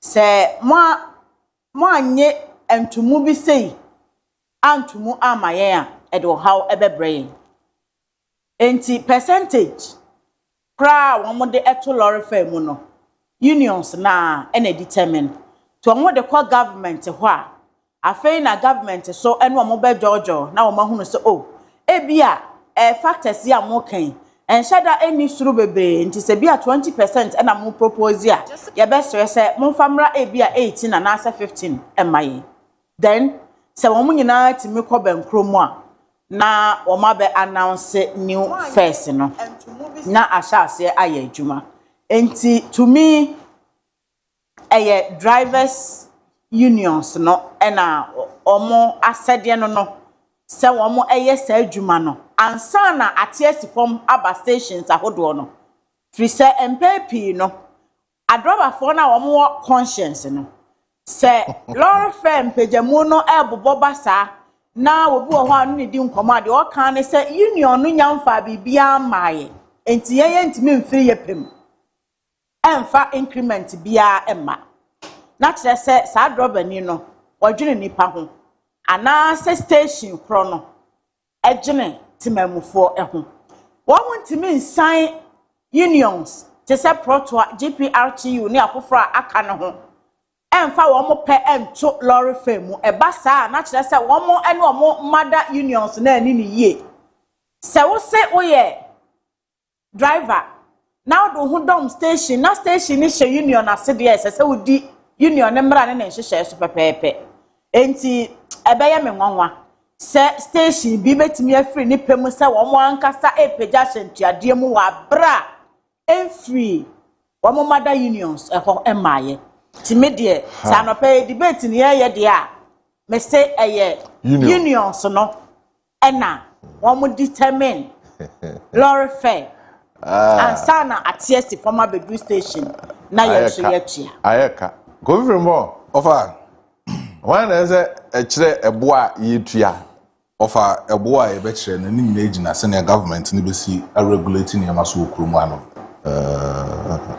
eboa no se car owners unions ne drivers ne government no and I say omumiensa no so we government free that's a government regulating yama year eno na be jina so ama car owners unions ne drivers for no so a regulator mo price when they be determine aban ana a union no ana a car owner of a union be to me determine bet na ojina me jina in a moment say government no eye na say ye o chirem ya say na ojina of a me jina mu pa dia government na how na sit na say hey me jina mu a government aban yes and say hyehyɛ yes no determine say ufi swame o come makura ye be gisi so ufi kejetia o ba bepo junction say gisi aban yes aban mu man aban no so regulate ye ntia na baby anam yi de the ntia me kasa ne say over say government fuel prices ekosoro ana say a decrease here government no indirectly you have to tell the unions ne say mate fuel prices so enti me susu say na nka mo fa mo car mo transportation fares no so nye den enje but osusu de na che say onyo na hihye wo offer ana twi na wo unions no we should understand say unions no most of them bebre na unions no mo no mo mate chairman ne wan no mo to no omo nyina bebre na cars ene ye adwuma e wo kwan so bia no betima kan unions no mo ye adwuma no se bi mate union obi o union mo ye adwuma no onika e wo ye road no so omo nyina cars ene ye adwuma so even po se government case what na se ni o ma negotiate a offer they will have their interest in the increment of transportation fares mining. Because of our government impo into fuel prices no. Some of them unions not to share that total transportation fares without the increment of any fuel price that we have in our country. It of INTS unions not more no. Sometimes yani your board a driver for no so go say tembian yetina omoke mo omoa de omope etutum but unions no so bi wo ho no a offer omoa driver for no omoa cars omoa sika no investing to transportation omoa cars 5 cars 10 omoa station omoa na tisa ekuo no omoa so determine price because so determine prices na ono owo car but we need to say so omo na ye enye omo na wo so omo ye ese sa ban na ye wo sa ban mum na ye nhehye ye de mo Aban wa car on of aban enter car but aban some vehicles government vehicles transportation a found portfolio mu free baby eco baby all those endorse and find chain ankra for the no but aban some of these things almost so ye it is a nessa aban to that's aban no increase fuel price and that's say o decrease ya the same aban the better stress unions for we must say fuel na ma increase no say na me pese mo de mu bo no eje fuel na ma decrease no say na me pese wo se mo de mo bo no eje because of sa ba ni jai de ma unions no bebre na to mo cars o mo yusu bebre na to mo cars o mo invest in transportation it is no so ade or the ade na to so a on fan to so e ma ne benefit yin a ye fa cars no or the to so benefit because our car and what turn for also what tin fa so onyan on ton foforo crop we twie kran profa o pese onyan fa so bum e wo so ni nyina no ko editia yentimamufo na ye wo mamu hanom no because ene no fu o crop a drop no of asa no pede me no di nkomo se fu o na ya drop it fu a drop it in spite of other things e cost between Iran and US no a drop it and above from below $110 per barrel. So what does it tell you? It tells you say the moment the fu o ne be drop no definitely say oh yeah I mean can't drive na say oh coffee fuel station na say oh kwakoto fuel la definitely obenya that kind of impact no on your fuel price na kwakoto fuel station no but on so na no ada ye tum no omutum na no ada ye fuel price so e ka so omutete so no fa busa say driver for na tete so transport unions for no omaka che driver for no so omutete so ana omantete so amfa ma yen ye timam no omantete so amayen of a month it so am farmer ya two mu de omo di mrika omo de 1 cedi 3 cedis 2 cedis omo de beka ho Ali Abubakar say ono ya adwen kwan bi so o say transport unions no propose but na aban increase omo union for no propose e ma aban na aban for no increase so nanya no na okay Maestro say government and enter unions no. The omo fanje. The omo na so also ono mbe di ho nkomo. Enti ono mbe di ho nkomo a so mbe propose ama aban. Say ye hwese de ye niema ne kɔ no a ye nya no say yanke ye pe. There be me pese union for no be say unions no na be kire say ye factors inti no. Say ye pese 20%. What the no crowd Vincent Amache so no ya agenda in pa. O say union for. Ebo say no mo fanje. No crowd me pese union for no be be. Government ni mo entina say. Matthew adin wo so no ya adwen o afia. They wo kan nyina nti ebi si wa Ghana ha. Offer. Abe no yete ha government afre transport unions aka kire o mo say GPRTU for say fuel e bi a 9 cedis monko na monko announce driver for say omo enter lorry first so ebi esi wa Ghana ansana unions no e de omo bo be ba bonten no omo ne aban crop for transport ministry no ehia edi nko eno na me kire say omo na tena se na omo hye factors ahodo a omo susu say Emma omo cost kosoro no match na omo no e the proposal bi abase oh enkan ne dia ye dia buy my 20% a enkeye then they go to the dialogue table. Enti hono na omo kwa George na bia a transport minister aka say oh 20 ni de yesremo emu edododo enti mu famra 18 and the union na be omo keka abom that enti union no na de ne bo ebeko but Afia me madwen yem say in fact me si studua aka say car board de car we na ese charge ofan say any and that's how buy on talker aban talker offer aban talker offer aban so regulate bibia okro and I say aban on talker offer there is no way say car na mo na be and when you abrew offer any aban on talker yet name from bantima cocaine any san kofa ko bia ba 20 cities na mpacho ya offer the your friend Uber any boat na una o determine board offer me fa boat me fa Uber offer bia when they determine me fa de me determine price no and if any in driver and yes me yard better movie I don't know me na me na determine oh yes no do na actually the obetua yes and oh in driver obi o app ni bia o na actually the obetua ndika no wo trem na aka set fa me kotek but tech na ade me ko me metua say masa say bia ehe na wo di sa nkomo ifiri oh offer beba say wo free ya ebia some mafa in driver masa be dey quit with masa e man nye tente asema mbisa yi man nye tia o fa car no e free junction ha na so o koteka o na o ka kire ne say o di mi ko du teka metua say offer prices no e wo ho and so you are not the one who determines the price determine because of say prices no ho you no the normal sample the normal sample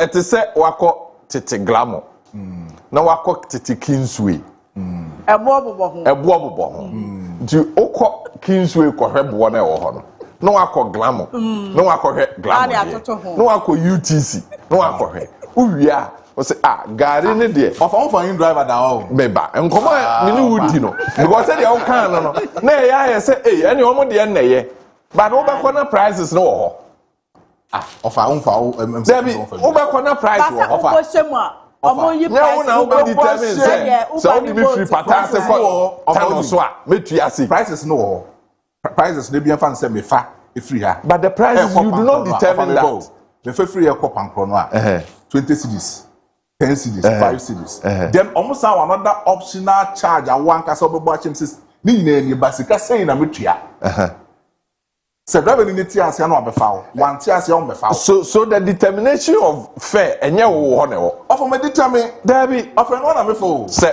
oba me propose ana me pene so a eye de me ma pene so na wo tua nye de wo pese wo tua but if you me san common me nte ase da o kawo na on dey say determine the price na say wo gina me na say o de me kwota no so a me na say me ka say me de kwota no so a magi wo sei o ka say wo ntimi ntua na matu me ka akọ of any emfa eno na eye say no ye dropping short trunk kasa ye nyina ye kwota short train ni ekwa kwota dem there say bia passing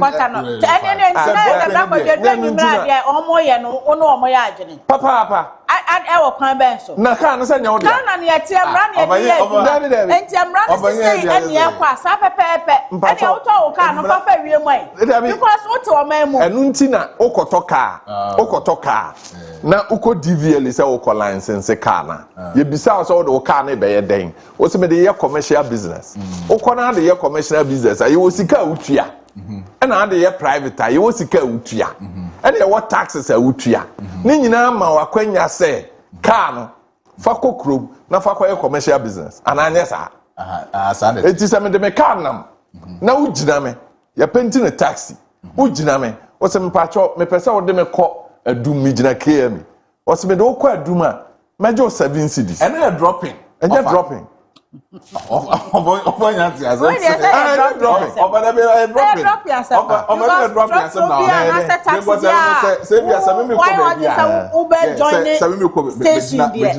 taxi no oh Charlie me ko adum fa me ko be ma 7 cedis oh there be menje mam 15 na me fa nko okay mate 50 of and they dropping that and you feel mo krom ade bia na ne we na enya dropping offer maybe taxi wa no taxi na o station na the mom friend taxi wa no Eni baby o. Car e wo krom e ye adwuma. Okay, fine. Car e wo. Mo kan say oni station. Oh. Our phone station. Na oni station ntia our phone station. Na oni station ntia mra. Ana unim. Ntia mra. Emra be netia. Senti na omubu yen no. Na union ye join it ana. On ye join it. Opa na join. Ntia ye ku opa na join. One join ya. Obetimi agina kwan no so akasa me kwapata ase wa abefro 4 cities. And no more yam when you mra na mboafu ho no. Aha. Na mfumso bia ni ho. Mfumso bia ni ho. You need problem about that. But for unko na would ni say car owner and any term prices e wo prom ha. Na some na matoka e na me yem business. Every offer. Enti dia me pe e na meje. Omfra. Me shaw. And the government has in a country. And the union ni that has laws. But the union is an optional group. Offer. Yengu no na car owners. It is a all students association. It is all students association. It is a garages. Opa, oba join it. Ompa, no apa oba bi atra. Of an anim. Wouldn't go for. Na me ma kotoka na buy na be kire me say, ofo obi free santate de ne package ti agini say. Na buy on the top petrol gum. Offer also determine. Na say aban so and regulating petrol prices. Everybody at table from everybody at cost. Na aboa mo. Offer. Everybody na say aban regulating it so a. Some petrol prices Munti kroma na aban ka kire ye say petrol no bo na akosuru nti e say ye to na boden no. Aha. Na muni kroma. Esa akosuru na me ka. Eteba for mo beteba. Eno na cost. O say aban e ka say petrol bo no say kwa akosuru no emfiri ye ho na amano ne. Offer. Esi say aban ka. Na ya say won na ya. Ade no nka say akosuru so me aban memu ato ni say.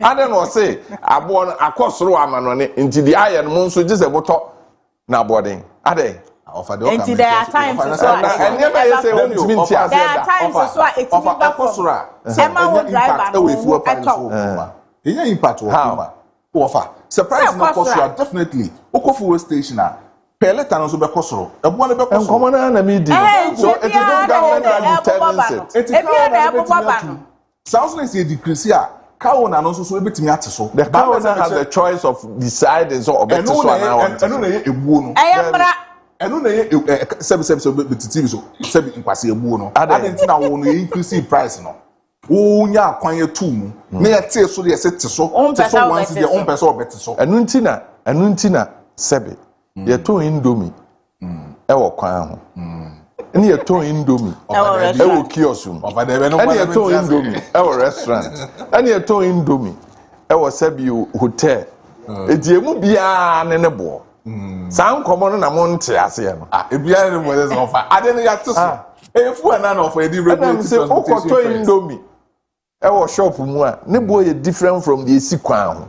Enti cars no. Enye indomie kura na. Indomie kura. Thank you. Offer anyway the cars no you different bia. Enti na me say. Aduane e different from. On be determine say me car no ofra. Me you say. There bia no so dey ye ntwe okru. Enye de won ti ase o. Offer car na ye. Cow 90 min family and any offer because our for your king. Cheyenne Queen station na wahana your frost and Tascano. A free market economy. Car bet me abed also offer nipano. This a yana rush are. Some lay a cast no ever baby station. You can't. Nasa wa no what offer second. If we say 1 year say and you run a rush hour and market determinant no. Yes. Or her baby a obenya dwa no aba. No ejina no. Why is it 2 ni? Or her baby a dwa wo. No akogina wo. And also your timing. But senka o join it station and I'm union asia and ebia enru se eho enwrebe 5:30 na ya rasha na afi na nka wo ba no akoba mienu miensa David omu gina station okoba akwa o gina ho na de achi ofanfa so omu ofanfa be na wo union it means na kroma maka owners ne mfa mran show mo nsem enkyere se omu na atokas eno ofanfa se number cho no atoka free economy na ya kan se ya kan se ya kan ho asem na yeti kroma tenant say aban from April 1st. So Oba be regulated. I mean Oba regulated there. Oh, Say no more cano. More rent no insisi dan Messi dan no. Let's say. Messi dan no. Aban si dan. Aban si dan man. Ma aban won si dan no. Why? Me to masa se twe ho manso. So da hwa na me pame dan no so a. Ya no afra aban say. If you read pane dance into your band, the same way. And say, na omo ayire mu dia. Say na ban etimenya gudro e catch landlord for say is omo regulate omo rent one no. The same thing. And them aban ka owners no. And them aban ka no. Enya no na ebo bra o. Of say enya ka owner bia so we si dan o. Me say. So the shame we can anymore. But you baby and so ba me da. Na o bi a toka oniska o de be high die. Afa bebre do mo kem. Abujafa no pay yan komoni minim ba bia won so ofa ne fi. Me de ba bia me gidi se kawo na na eze kire eboa oje. Afiase union for na eze ye ho adwuma. Kofi de o ze ya ban na eze ye. Onso a wutie minim because I won't say GPRTU for one more to two one boom. Nti ene okofa bus bia fi Kumasi de concrete VIP for that's right. VIP for to two one diem. Ye bisa wo mo say na aban say no say yen ye de ne ya wi ye be koni akuti aban ene ne nkomo no a odi no. But I no pay. Oba ya so ye ho. Na o be fa car. Can you right? Anu na ma be catch Adakabredi ye no. And you right. Adakabre nkomo no be di ogina no ehwa na me gina yi. Ofa. And you right back aban wa so ba. Te say kane no na wo free Accra e ba Kumasi na be di 4 hours. And no be di be 10 hours. Bottleneck ya obehia wa nyinam obehia bottleneck wa hefa enti ema maintenance cost no eye kese. Say enu nti na STC wo. Hello, good morning. Hello. Good morning. Good morning. Openi down when the Nafi and man penny in Casa. I'm here to move. The Bajamu move program on Namo Piano. Can't see Piano. Na Baku Casa, Patruno. Ya 2 minutes. Ya them baby. The na abasano no draw for wa no. Say omo hwe no mo jai no mo ye no. And but me di say inflation e kofo a aban bi ma for no ne parliament for no omo tro mo wa katua ne so ana.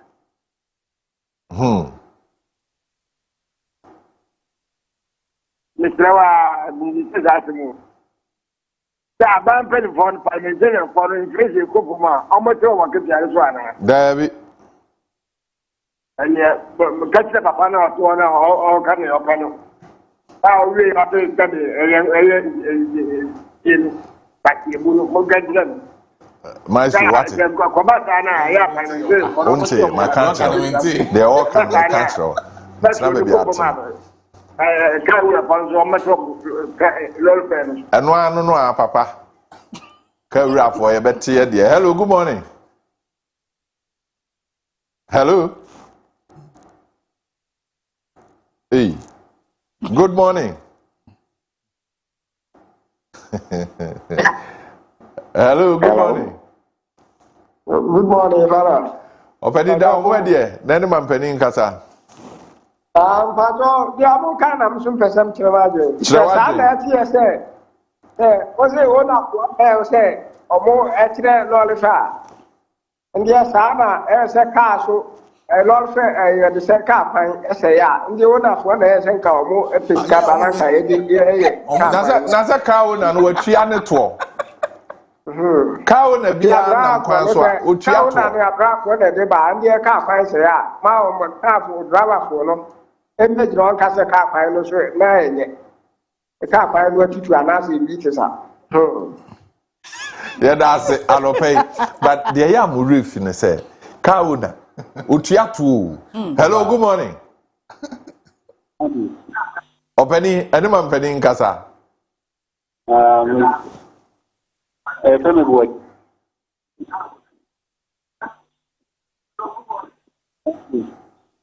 Hello?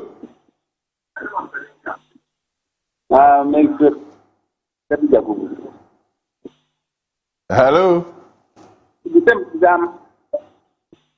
One night, now so I still copy that in the price one. If I want to be annual, I do know see that. You look at not Unfortunately, and Senen common ye into young Cordia Odison. Good morning. Yes, so you could be doing it with a double here or this route to a city. No, were ye a better actually, you know, 10. Better, you know, better, you know, who jump for 5 to the year 20 cities. I am the book and make us a dear. Yes, this year. No more, any other. Any of them and talking Quanta, also about it in Quanta, in Quanta to a city of the service city. Or be a comment and contribute a service city. The other 10 to the grand on me aircraft. If it is one that of aircraft and go to this year. The other three drivers, others, or yeah. Like the other buy a crown on can go there, bother one, Kaakyire, the board, crack a car, as we did to ground from there. Dear, yeah, almost to do, as I say, the area or talk about the station, and it's mine. 1 year. Yeah, that's it. And okay, you could show you the home come out. Good morning. Yeah, good morning. Penny, and I'm penny in Casa yet you. No kwade Bolivia ni moja ntomwa hivi ya msumati ya kidika kara. Nipacho msumu ya dize adabese no. Kwamba kwa nasi bitu ayo Mungu wae. Because look at you check the past that means now. Little team like it could be 17 cities. And adabese no. Any union association no. Increasing ice no. Maka say we increase lorry fare no. But at the time this year aban we have the literally to like from 17 to 10. And you know oman te lorry fare so oman te so the make say kwamba kwa community no aban they do stand say omo te fuel so it's all share adaba for no any video of situation now almost the price and so. Now, if you say, about to fuel, just 50% for an adult short. We will talk as you say, a banish or mumma, what you price in the time later, a dog pay by doing now. You can't or move to the credit and saying this price. And to make us a member abandons of war. Yes, that's an opay or a quenya say over friend now near Edin Como. Good morning. Good morning. Good morning. Openi down where the any man penny in Casa. I'm a patch of Mr. One and Casafi Kufudia. Mr. Who are you? Aban is C4. Good morning. Good morning. I'm a patch of Mr. One and Casafi Kufudia. Mr. Who are you? And come on, Moody, dear. Aban is C4. Aban is C4, papa, because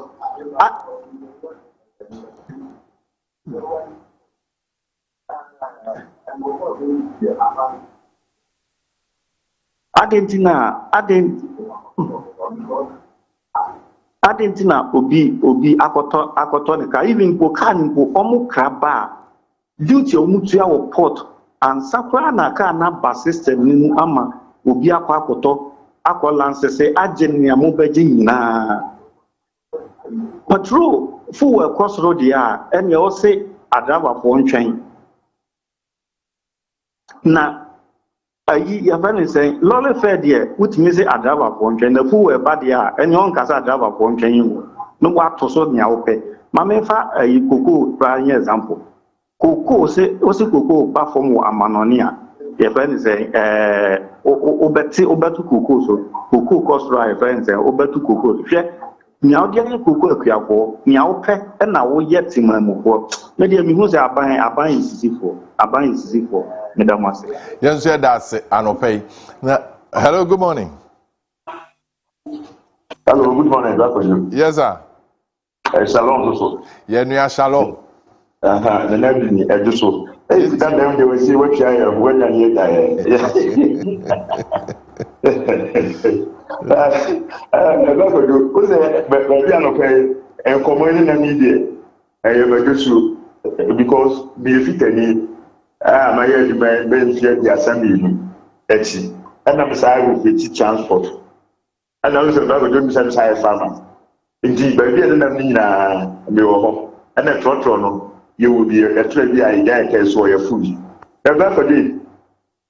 Yama, yeah, we need a program. One lady, no, so okay, Mr. Wapa. A black you enjoy your own. Answer about that, no, a banana for the first administration. Now, I made a boy, and then I man, you know, I buy puntu to me, once and I am the asset. Now, we say 5 liters diesel oil. The level green. Black on Johnny ton less than 50 cedis. And then I 40 something cedis. The mini reformation time. And so a rising yard the drew a 4 something. Nancy, or what to say, no man, so say, yeah, by Nancy and the toilet 265. And you show. And I hear or more unleaded now. They say I rise here to do 800. Why you 5 liters? You take for to listen now, yes, yeah, brother, name or more, a fat or no company say, Yantesono, Yantin Indio in this room. Oh, they say a good affording magazine for you, or no Mocasa, don't a bar from Black of you, meaning fit and year 20. Then they say, like, you couldn't buy every 4 classroom and any standard board for one. They say no man have a system no man black do what second animal they see na say you enti sa asem na da ho na ye kana I say obi ya no aso ne fa ba bi na wo ye yi no ye operate transport no black do ye grow and the time ba ko say when that say time wo erezi ye abafo hwe rules e dey cast nam so ne ready ba ko release bia before no company say nkan black do nya wo kuma nkan kuma se ne drive how many hours and the nature of road drivers stickers and namso spare parts so go and then man na oye dokuno no and no dokuno acid at the sound sabako do me farmer a blow a rising as the last 2 years and the last 3 years a rising near 50 kilos so the farmers they kilos away 50 kilos they go do 450 last I leave this year a blow so te ya the drew 250 cities. Next, I tell so the document about the say, and to say, bro, now, for a great minutes of a car can do that or catch it, unless a mate now, but all document there was no. One of you says you are, or say, back on the don't you want on a car? Yeah, that's the pay. Good morning. Good morning. Hello.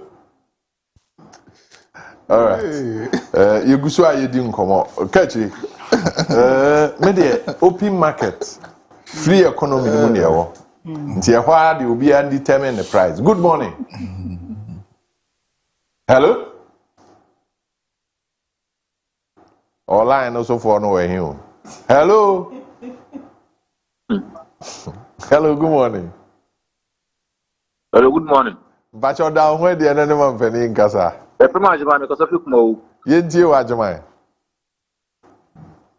Hello. Yentie. Kakra mo mo kan say. E be say almost say onwa atonika ana odi you wa atonika to no reality o de na ka boje. Say oka na odi ka na papa so e kwan na odi ka na so no na e kwan no.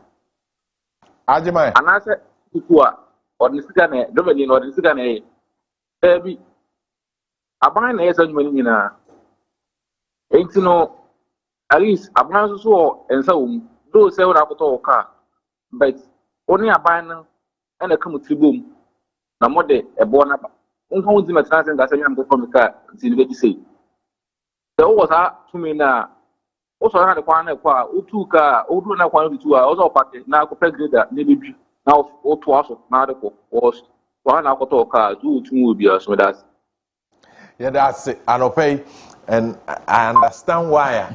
Yeah, near buying some. Good morning. Hello.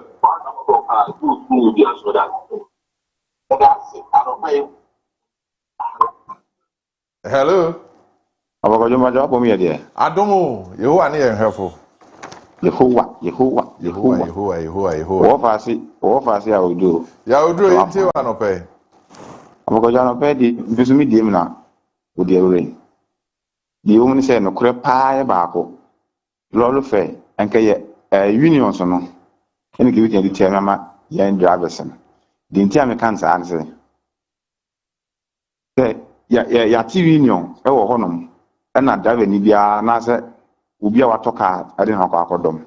Nti eyiku eku no na betimi ahodu bibia ma emra aye adwuma ne ye dia nante monten so aban de eye ntoaso union so no eyiku a eda hon forever na one thing say union so no ho senka omohwem lolu fe no ekoso no ana se yen sey no koto omo bia ba anu de omo akodon aban di nti America ne say but emfa na nekufa do be enye example because me da me hu bi lolu fe ne ba ana se it hatam na nekufa tam no it mean to lolu petrol be 4 times yen kasai union so no omo se aban se yentum no ma yenum amanyosem omo koto aba omo MPP ene NDC nti we ba obeyi ne nkrofo a ba di DPRT yenum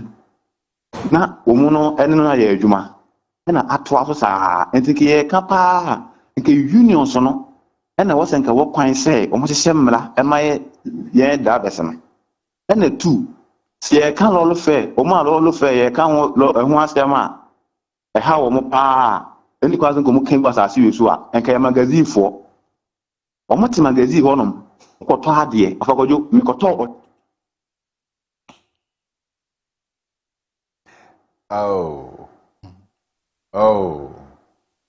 Kafra. Good morning. Good morning, Kojo. Yentie we be me na da ho adi. Kojo na poma. Yeho ani ye hwefu. Ebenezer, Irade wadi abedre ni. No kre. Kojo mbacho 2 PM ni o, me kata free Asante Mampo. Hoboko. Ebenezer, Irade di abedre na se kuma se bro no ba ko se de nyame. Ana ba ko se da aban. Enti na se 2 PM de nyame da aban. Kojo me ye sure so so wa pomu ye, o twede mo den de. Den pa. Bra Kojo ni bibia be ku, why? Na on se mabai de still chairman maintain next year no. Oni ke me mayor honorable Kinzuba. Menya akonya ahia His Excellency Goodluck Obama, John Dramani Trump, Kwame Abebio Mahama. Papai me bona basu ye. Na masa shekinisa. Na maso ne nsem de aka se papa. Me enkwaya ni mu anokaye. Yeah, one macro side ho e kwa Francho no. Kwajo me de sa asem etu wi no, ma hu se Pache TV, His Excellency John Dramani Mahama wotie pa. Te say ya kwan na nkofo bi kwose say be gu so say nim te no mbe ye galam say e wo so ami o. Ye de 3 months say ye baba be ye interchange. Ana afi ne se no. Ba kwajo me boho no. Ba hu say His Excellency John Dramani Mahama afa Pache TV so ama say mpunto no omo so omo be ya ma ye to no ya suma dwoye e ma traffic nye dey enchi ebiem. It's had an Kwana, President Mahama to one amono, Pajo Amamani Aje, me Bonabaso, may a select constitution be over a bit me a boa for pay, Nanka Watana swap for boa, Pajo, more 2 PM Nagana for, Yemfa Kunyan check John Dramani Mahama, and Papano, Wama or Manimo, I dead to say, I know Pajo good mommy 2 PM on Paul Macrominia. Obi Oha, a bit in the no account, a bit no nafi. Yaba abe twayon common so obi oha. Hello, good morning. The voice of the voiceless. Yes, sir. Na onu abeja fo no wati free na ho ye. Yeho ani enhwefo. Engineer care do that so the system I was on police station Bola Kasan to asem ntia o man why. Yeah, jeno so. Medianus of one over to my friend Yamili Babako family to the Bantsman. The voice of the voiceness on certain things forecast and say the Kukuna and Yaya, Kaki Cannon so yet. In that. Because I think, say, before answer na yemetu fuel muno. Na abana ankasa is fuel associated for no. Omadi kan apane anato omadi kan editrika ansa no ma ba betu. Enti senkan ye mo anka mo mpese mo ne tipetu anase adaba so be ne problem. Amempa nse enne awia asa homache 12 am anase 12 pm ene se betu fuel ma. The same day na yetu na get ya na nka ma prices naba na nka ede nke ye adwuma. The way the mutu na wotu mienu na wotu mianza with GPT na ban ko na sai negotiate you can have the form for musical to patu na board no emfanye man farm small man for anza na mo na abana na sai negotiate aba beto asenka debu abramu so munim se mo na abana ko na sai negotiate on na mo ko na negotiate na enwe peye na ma sa tu aseda na sala aba for to fu na board e di ye adwuma. Now, the other four candidates at Toto Drive and our boss of sort of woos. And the Tanibua woos. But you tell me, young cow motion. Tell me your fool and the word. All right. The voice of the voice is wrong with you. Yeah, that's the no pay. Afia. Any coffee. Baby, I be doing. But Yentia says, Aban oniska ode ye kwan o yen ye o man ma no yen na yetu ato no wanya ska de aye kwan nti mo ka kire kawo na fo se na ne se ekwan ne se ya abeye na ekwan ne se ya hwan na ye me na me ye kawo na no ekwan se ya me na me ye fi se me de ka afira ma no ne bedu tema habo no aban ji misika me kona me ko register car na aban ogisika ska no ogi na ye to a mi tua o nti kwan no me car nam so no me tua ho kadada nti me sram ya munya se na car na kwan se ya bajo kroma kwan se ya sebe president Mahmoud Nizika na ye we say enye ye to no de ye car na what you nti de nkomo na muni ye sa na passenger so etia to nti ne se passenger aban emma wo car na kwan se wo nko a to me so eka se meje buo se e ba ne sa de ase ne na ye lawless county aba afia se o kan sa ntimi na onya adwen e ba yi do se ne wo krumu a na no se ye se aban de buses aba buses adan no de buses aba so on the ba easy transport we say or how na wo mu no thank you it's not about international dey ano no or the buses number se be ya mo a ordering mo ho no mo benya no afro yes sir nko kan be di no or buy into a competition yeah enti the buses aba thank you enti dem dia o pese mo ho he han mo asam ni nyina ya shamra na omoma enforcement enya adwuma me mom pa de ba bia metia no pa sei se transport ministry Entimi and carry and VIP for a ham. I want to be carrying. I don't know when to mean VIP bus and I buy there. Why? I don't know when to be a private entity. I'm a private business. No, yeah. Now, VIP a private entity. I don't know if I turn a taxi on your private taxi. No, the open or better. VIP for your job or no. If you over there, me no. If you have no that to chrome ha, na no man be movie or got to blay, and one who nebo. And now branching design, a bit local 8 CDs. As a may, the quantum one. And to the open. Now you see, no be a or pet. And Nuntina bind the buses are banned, said Baya. Niman for. Na aban bases ko fa yem do sign na betimi aso ni panyina na road fra e be cry no aban pa na wo blame aban pa na wo blame because aban etimi enye sika ekusi affordable housing se Ghana for enkwatire menko jibinti na se na be ya rent issues honto mo de ba de pa de be ya ban din se untimi nkra buses untimi nkra cars enfem free abrochire famba na se bi embe easy transportation because of se ne no se aban epeso ko minua ba bi se men kan kire se STC wo ho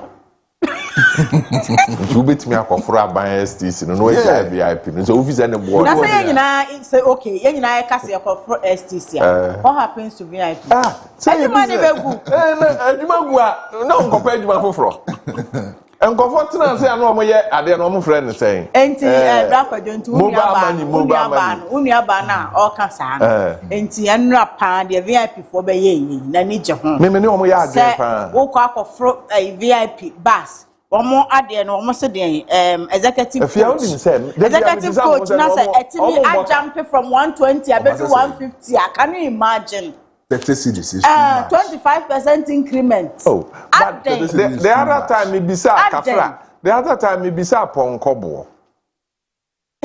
And you can say you bet me at top of us. No one trust them good so. Now then now. Send you on Jaka. Somebody need to come on ya money do. Somebody need to a business and yeah. Somebody need to yeah business. Of somebody need to we say yana me if you ko dwaswa. Jene ba akusia.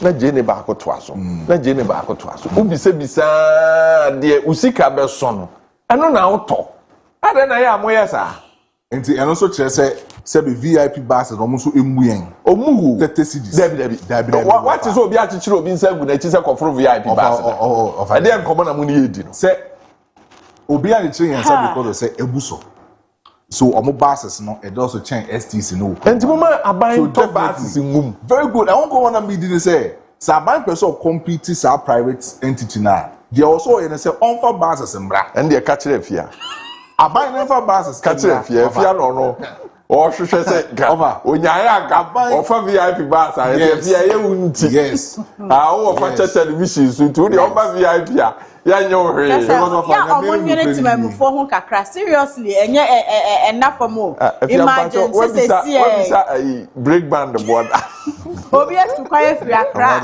abedu kumase ebia 3 days ago oba no wasese ne ho no wanam wa checking the transportation of the transportation back to Accra at the person 120 pepe abrabon de sesa ni pass I am fan yongo say obi ane nama VIP bus 150 120 and the back 240 out now the truck na can say aka ho ese kwemu VIP asade ne say ode problem now tena we eh number me twa ticket 120 na eduru anyinam na asay a men san fa bi nto aso na me bia na fi kumase abaninam the team says at any time you na ton ne nyame bia beto wo kwan so ne ade but transport ne de it mean base na VIP for pound within a twinkle yeah that's what it ne must say one sign kra ma omo 1 week impo but you ya tumu ai oban ya de ni nyina so yem blame government no na Accra to AGS 160 Accra to Sekia 180 omo nye no 200 me say executive coaches enu ne kura me enu ne kura me omo nye 200 what talk na me what free kind me kuro mu tachi my hair na betu 200 Ghana cedis the first omo so use VIP no say omo say me bacho so sabe onante kwa obi anya ohio ofa ye no ye bu omo dwuma no onante kwa obi anya ohio onante kwa na distance where obi anti ya nante nkodi akope ka efo enti nyina ya mo ya ho enti o se ya bo ya omo bo ya se ya bo edwade nkomo na mudi ne sa ofa omo bo yan yeso ya bo heaven na fa in fact adakabre posture no mani anye ho adakabre posture ne omo they are not waiting for a drivers union any omo government nkomo omo wait for any driver union that no omo do omo ato yes because juma no omo ye no omo boka so omo nya mfaso eti awa na akwan na omo nam so na omo ka say potholes ni de enti mo na maboto net ni ade ansa na obedru kumase na ma hours dodo no afia o time pie da o utimi to time no na abopoto mu gban na pie na so ko pesca to time foforo enti eto no ye de ebesiesie pothole no enti wo tuato no timamuni so tuato enti edu ba bia bibia ne nyina ye kushin ye ho enu nti na ese de bia ye ka kira aban say onfa ye sika nya ne ma beboa ye yes na mu jai businessman no ye business because me no they see and buy the bass because ye ti krom ha nkofo twa bayire 1 cedi bayire aya che 1 cedi na ahwe bayire na watwa no 1 cedi no eso ye kokoto aye nka hwe ye ana of I say me say nua na nya me lie yoko gare governor ya wudi no governor ya wudi hwe kokko no a omu twa omu ton 1 cedi no you talk kokko 1 cedi a unya hwe kokko no omu ton 1 cedi enra nyumre governor of kokko 1 cedi no pa o ka ho hwe na oba na drabani say break band shock absorber nti watumu a aha kwadu wo mimi tuwe mi complain o mimi twa kwadu guso mimi complain tinam say we how no mesra wa mabisa ponkobo tobi na chasin say guru no so o sorry anu ahuri asisi so brodo na akro o ge etem o ko mi government o ma ni suya no na de na say wadwuma mu kwan no o pon ya o ahuri atra no so na asre no ade akwa na mu ni yedi no ka o na montimi ntoto lorry femu e wa bra unions anyintu ayo ye ne mo enche ne sa wo aban de bass aba mo nkofro e no ya temamufo no so ye ka ho bi ye duabo ye te hoi anka ne na metromas double decker ne ade na ye adwuma pa wo nam tafo kwan so a na ekọ na eba ono abaka kira so otenemu anyama da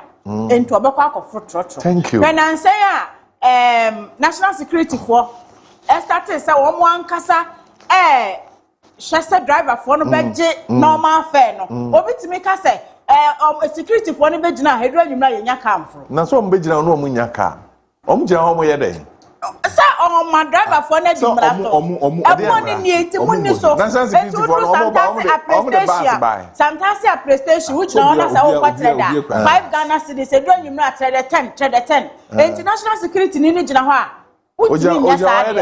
na security ni no normal price oba no de aban bass ni bia besi ho say efri ha ekotre de 3 cedi na onhwe say de omu ye na omu nyaaya asem ni etiawa wo aban fa de bra ye nyini no onfa ne bass ye de bra thank you onfa ne bass aban bass then ye pam private pam competitive and see and the baby transportation first yeah sorry anopay say nye ye de ngwa na nkofo hwe edoso nje a competitive market there is no way say na ukodwa so a enema ni guo ubisa board ya upe abind the buses by there is no way say ye tia no be kwa kotena trotrum eja there be say na transportation first aye den no abind ba na oteso ye nyire kwa akoforo sa na say ye no simple ye nyire be kwa akoforo sa na say ye no over buses ne mra ye nyini ana life is war no ne na mpatasi na city line so na mpatasi blue line so na mpatasi na osa enso na mkurem ndi bus abrosan no en na apese ofro duru ho a no wafo tiawa wakotenem nti bisramu nkankyira ban no onye na asede na munya private man na wono business no oye no open faso no say ade no oye sa that's what who justify VIP for VIP for nko my position is that we are in a free market economy said the nkran do kunura ne determine ne bo na nne ye toko se 2 cedis obi anka hwe 5 cedis ye to ba ya chi 2 cedi obi anka hwe driver ni so oje 5 cedi na mo asori agina dendende na nka on first ka be na to ba ni bi abuja for ya dan ya ho abawai wan ti ase akafra ya dum ya kan ya free nura nti nkomo a obenya ni mo anso kan ya no ho munye ho hwe ya ba ti ya abuja for facha television so na we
Kofi Amoaben Asante.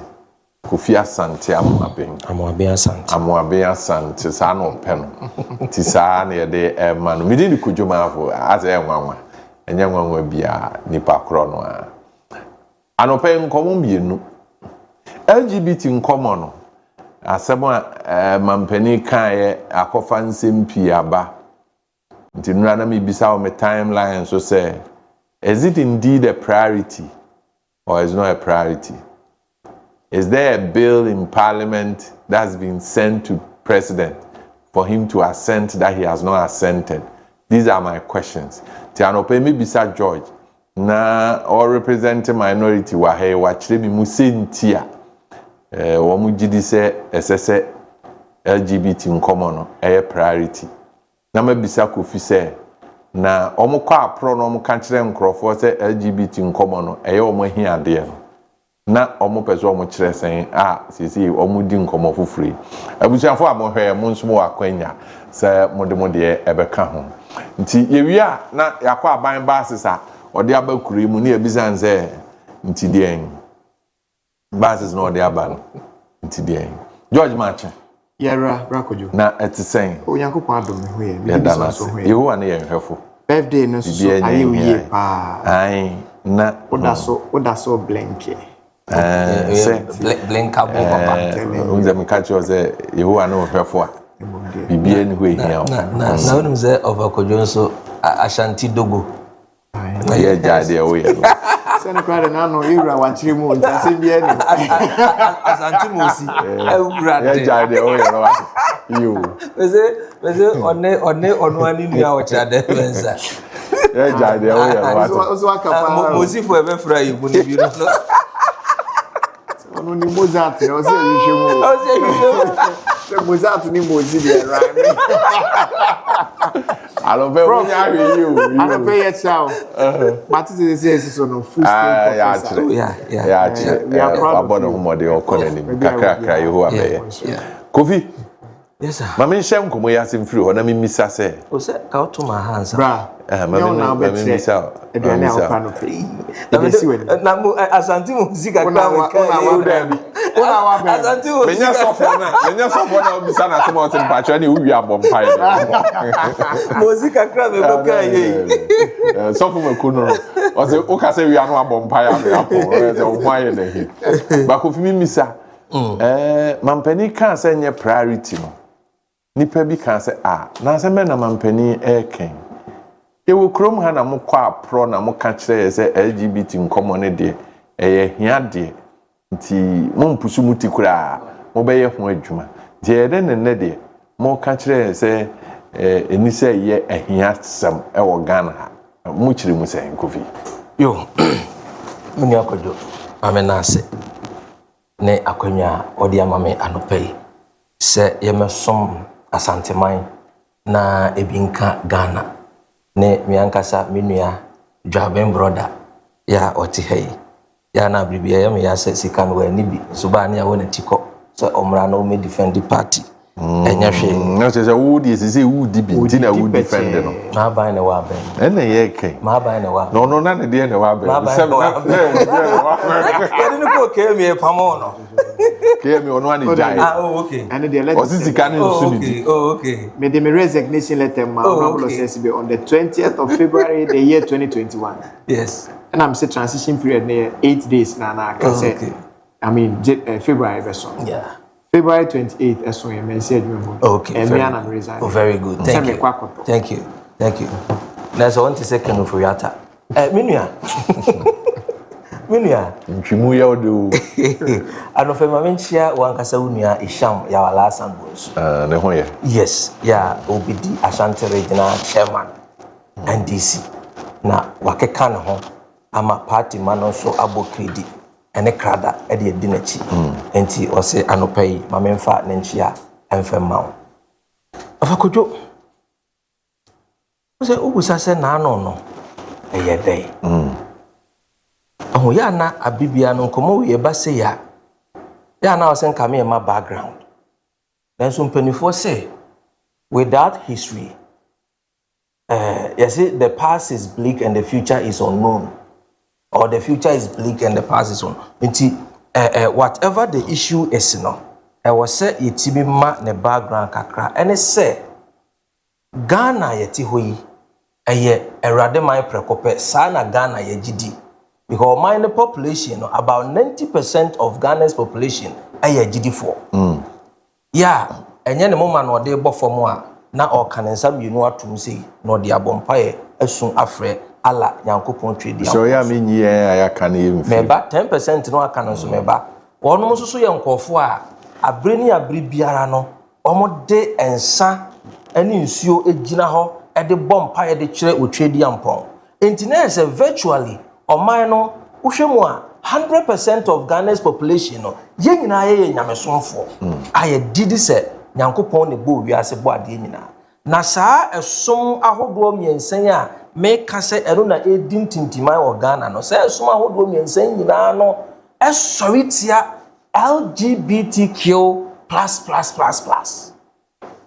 Esom aye kan nyina ofa Kojo ye de kumase ha na ifiri ha na yete ye ne amamre ne ahemfie eto kese say ye bon kompo kwa ahemfie sesia ye benya achia me a wo beba be kan sisu dwam say ya mamre etia saa ne omano churches e wo krom ha Pentecostal Orthodox hwan ne nyina obi etia saa ne omano enti ewura mampani John Dramani Mahama wodi kan aka say ono de ade a ye friend say LGBTQ++ ono one omo nya dwene na oman foundation no doesn't support that minu ya Kojo ye wo krom ha ade kura establish the fact say Yewra John Dramani Mahama etia LGBT ni say nansen ya yesi Pennsylvania University bi Lincoln University ma Yewra John Dramani Mahama obo na baso ama no doctorate e de aka na bodi a wanya ho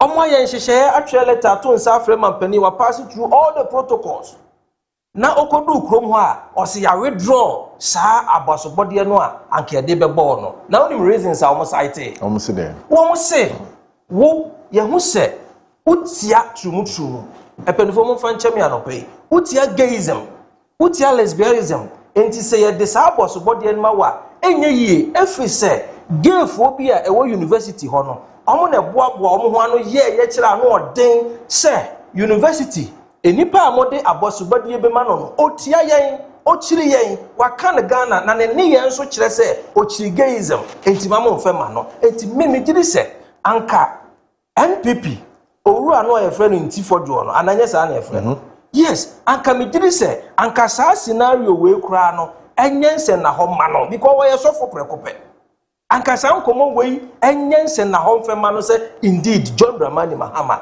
ochiri sa ade na look he nsem o kan no ye call lati mu a ye beka se dead ab initials ensem o kato wa ensem na wudida it doesn't hold water ensuo bi enyina mu ene se as we speak emre bie na Yewura mampani John Dramani Mahama nim sanka emre bi da nanimu a ene enka ofa Kojo it calls for say ye bedi san komona no pay Ghana mrashe bedwa no Ghana minority any majority obia nya nhihye emfa krata nkoto mampani anim se mampani sign na emeye mra unlike ni predecessor ya papa inti fodwo intim fodwo any afanyoma kenom agina wo na so NDC MPP ehihye mra Sam George nom sponsor bill ejina wo na so ehihye mrade koma Yewura mampani Akufuado me say ekwan ya mampani Akufuado fa so a o intimidate parliamentary cracks offer kwan bia so di intimidate wo mo say on science akrata no Yewura John Dramani Mahama pensu ebiesi ya na afa Kojo mpato de jeje ho na nyamede menye je ho ma me na nyamede Yewura mampani John Yehowa okasa na no pay sa de go na person ni edi se ko ma mi die no so o de LGBT ho nkomo o se Kojo nyeje ho na me menye ho na nya ode o di ma no esiboni ye wa di ma no esiboni ujire mu no ne ye bese ye gini wie Sen can make okay, what the mamen can say Jima Baba. And also, Nazan no Hona Aqua. I can make campaign John. Wow. So, Nanka make an account. I am Fasubiama. Dabro,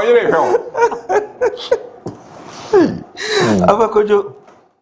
Enti the only say Ghana for Yashisha Mray. And no crano, a private member motion. And Crabina, Atu Mubotum, a Yisika. And one of their sponsors say, Yanshisha, and Rana pass it through all the processes. Ya can kind first one, ya kind second one, ya kind third. At that for maturity, a period of 21 days. Nina ya dia koma Mampenia Kufuado. Mampenia Kufuado ye kukwasa sa. Jack, where are you? I am here. Jack, where are you? I am here. Omofa ha na Mampenia fa ha. Cracks ne fa ha na Mampenia fa ha. Wa ansan ana ne bretwe mu na ade na lapse. Me sentim fodo. Ye besre no. Say, omopa Omuma wenye test case enfema yewura Mampeni John Dramani Mahama with immediate effect. One kasa and sponsor another bill. Sensem omo ka gu Mampeni so no. So omo person omo establish that factor. Any one sponsor bi. They are in the process. Then why are they preempting? He's the lead. Why is he preempting? Why? So what process office or the Emra? Why are you rushing? Just say, Sasa, you're John Dramani Mahama are choking on. You want to dissuade us from the successes he has chopped by way of bringing in this. Entin kanopay me ba ye. Aye swami interchange noa. Minue ebe ka be 1 month amu mo fura ba mu a ahohare so omoko sign contract no a ejato ho no aye ba ya afi ne start e wo se ka ho asem no enu nti omo mpese e beka ene dollar no a wanya ahoden amen ne global world the we are seeing nyina fu ebu okosoro ye tutum here and there any ade menu ka say Kenya ne board den chen Ghana menu ka say France ni petrol board den chen Ghana menu ka say Denmark ni petrol board den chen Ghana aye o se di san komo no hwa asem wo asofu ya kwakofa abeyan yikum enti me de mesre wo mo hwe ye Don Dramani Mahama na sorry awoko oye didi ni mapa oye Kristo ni mapa na sorry asofo kuku dam asofo totoro ekura bekansi sudua say yes papa no oye bia onye gayism and lesbianism and two enti what else George ede na epamomo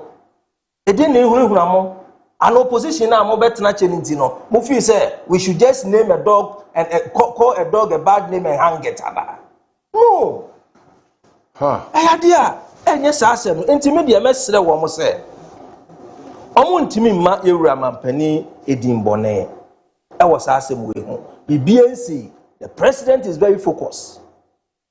The president is very focused in stabilizing the economy. The president is very focused in managing the affairs. Wabra yate inflation. So enemy no say inflation above from below 3%. And no was di hon komo. Enye de wo kikai. Mami Mr. George. Mampani say LGBT nkomo no enye priority. Ade na mu fi say esese eye priority. Kojo mami na wase na yenchia yetifo ne yahwefo a etwa wiase ho ahia na no pay omode omafidi ato fache na omode achenti yene omosom wiase me ma tinkwa bio gas you say awda ni twam yenchia anti yesre nyankopon se onkoso amfa fie bebre nkan fie ho amen na onkoso amaboto no enye kama se de tie ya waka no pepe se de be ya koso nyi na se boto no munya e be be na e hadwe nti boto no koso ye se ya e be de nyame ase pa na fe so me santim bio wa onua ya che papa no aya de bia e hye mabunu nyina nkran wo hwe na ho brase ka nipa sua ngoma kodum pepenso bi sa Brako de anti chrome e ni be no de 2x4 certificate be e tire o so be to say doctor ne what me be professor me gidi say e was it me bonabas nti me nua pani it is say we professor oche ademensa no pay we try to say koso akonkode na emu bi de na unim say na you lecture me law school Central University. Yes ochema there. Yes mama pacho suani o de no ho de be mama si I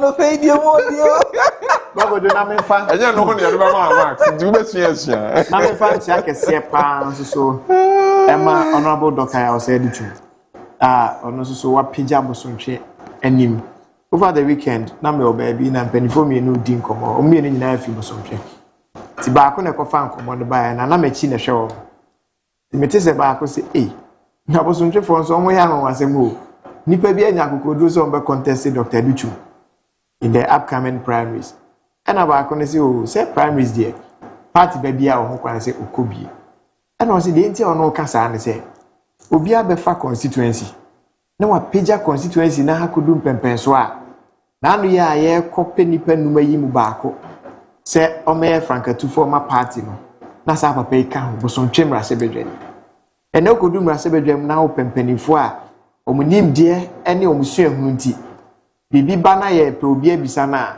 ye nkwa gina na yebu a Dr. Bichumka ho nti e de na afi ne yensan ko hyase bio a ye de obi ko na afi no no so woko tena akire ti se de na no MPBC pillar crest na nim ti opeda ne sa speaker hu no Aduchumba bi otena e bosontwefo ade a omutime de ho aho nti in fact omonkomo no mudi ni shaming crime na mekoso ade mpaibo asre bosontweman se monkoso anyina Dr. Aduchumachi na de opeso ye wa manyo semu bia mumu ano na benefo se paibu tri so a eni sanefo ano ho ma onya bitafre na kan se awie no na me chia me nua amo aben so onko so ntwetwe se ya na ye wa bem eni omuhia na etwetwe NDC mo ma bem mu NDC wonye se ye ni ba ye ho so no na mo da ye finfinam nti de oye no mepe because chat na no namu nti ebeto enche enche kra anopɛ mu di nkomo o science me se me nya hwe ena enya oye no open magiatum se me nya hwe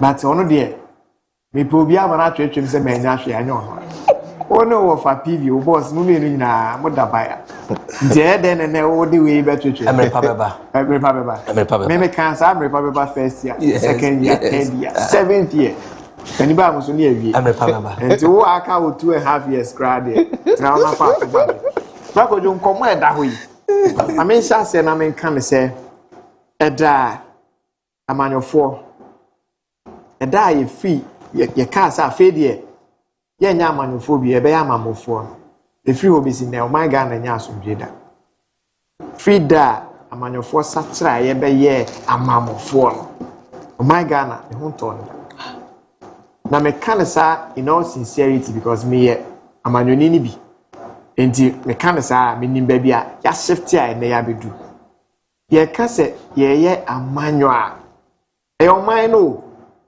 then so ye betna studio na ye be di o man no ho nkomo sa amanyofo a na ya dane amamofo enti no na ye dwane afiade e bebo o man no ho na ya sha se ye di nkomo e man nkomo na ye di no kire se yen de ya manyokuo no na ye dwene ho na da bia wa odanfo eboje bi nasma o kan se ye ma ya manyokuo ye ma ye man Ghana ho do hia ye nche ya manyokuo ho do sasa ne de mire mfida na eno na media me pese me didi nko akojo me LGBTQ on sense ye party ni wa bam be kan radio station bi sabre em se na FM radio ana bibisa be kan o ho se ade a me ebiti mama me jai MPP achiridi eye se sa bill no ye beka se ye nhwe e ma ye mfanya adwuma ade e be ma me metimi aka madwen pa de mu ede a chere me party eye se ye be ye kokon asa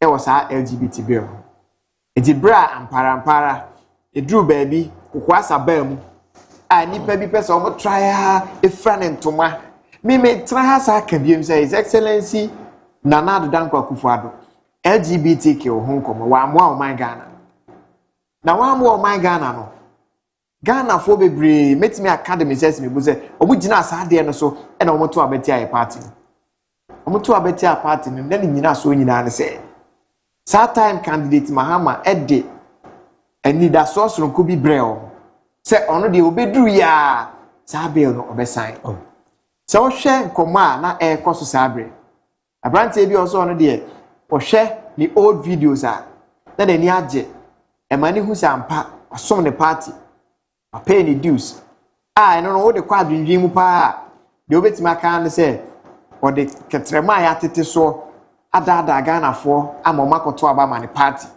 nti ɛnɛ odidi ɛma ne refi sɛ nkɔmɔ bi kɔ so Ghana ha ɛyɛ LGBT ho nkɔmɔ saa abrante na ɔde dede tuatua obiara so okrom ha a ɛyɛ kasa nko ho adwuma na onim yɛ a wakasa fi ningo prampram a bedu parliament a na ɔde adu Ministry of Communications a oguso a ɔkasa nso ehu de kasa no de brɛ saa abrante na mo friend Sam George saa abrante na ka George for de ekua ne yɛ ba George we de nim say anase odofu ho na anase a ɔkasa ho de a George we de kasa pole na yi no Ghana ha ɛna wakasa kasa saa papa a ɔkasa bebrebe ɛna de ɛkɔso nyina wɔnte abro otimi gina Ghana fo anim ka sɛ ɔno sɛ president Mahama bɛbɛyɛ mampani na sɛ LGBT ho nkɔmɔ no di agra ba atake no ɔkasa sɛ we nyina okrom ha ɛnɛ de na asi na sɛ Mahama obi anka sɛ afi de wagya Assemblies of God obi anka sa timi nua betena ha no ka oyɛ gidi ni mapane ade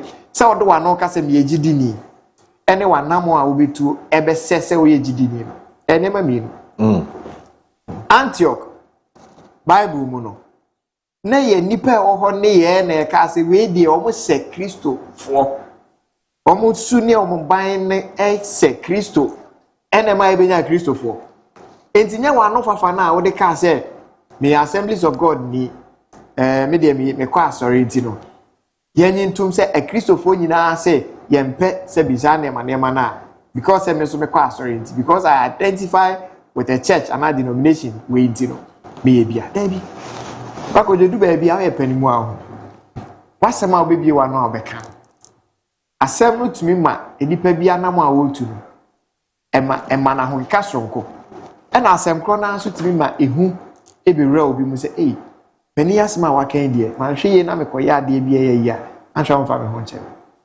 ɛna no bia na ade na ekoso wosema wakan nyina kyɛ sɛ aban na ɔte akonya so anda akufo ado no ɔmo soso edu ba bi kwa na mutumi bobɔ NPP fo bi a mususu sɛ ɔmo de ɔmo ye saa de ne bi yɛte Ghana ha ehu de kɔso nyina etimu de na ka mo ba na enim sɛ mu beduru ya sɛ mra na wuo mra na te ase o mu bɛhwɛ ama saa mra no etimi abɛyɛ adwuma yesusu a ye nyini from our various communities brakodo yɛtete ebi okra ye de ani hu mabunu ni bia na ye ne ɔmo nyini a na ɔmo bɔ saa abra no wɔ abro no so ma de betima ka sɛ ni kura otenem wante saa de ne hu bi mpani sɛm da yɛte saa ne ma ni bi a ye hu saa nkɔfo ni bi but saa abre no na ɔmo ye no esumayem onye ma bonte enkoba sɛ me ne Kofi Amu abeti hai na yɛse yɛ de ya yɔnkofa ayi wɔ no yɛ saa kwan no so enti yɛ nam a yɛbetimi ayɛ saa de nam abonte so ne ehu sɛ saa nsɛmɔne no ebi kɔ so wɔ yɛntem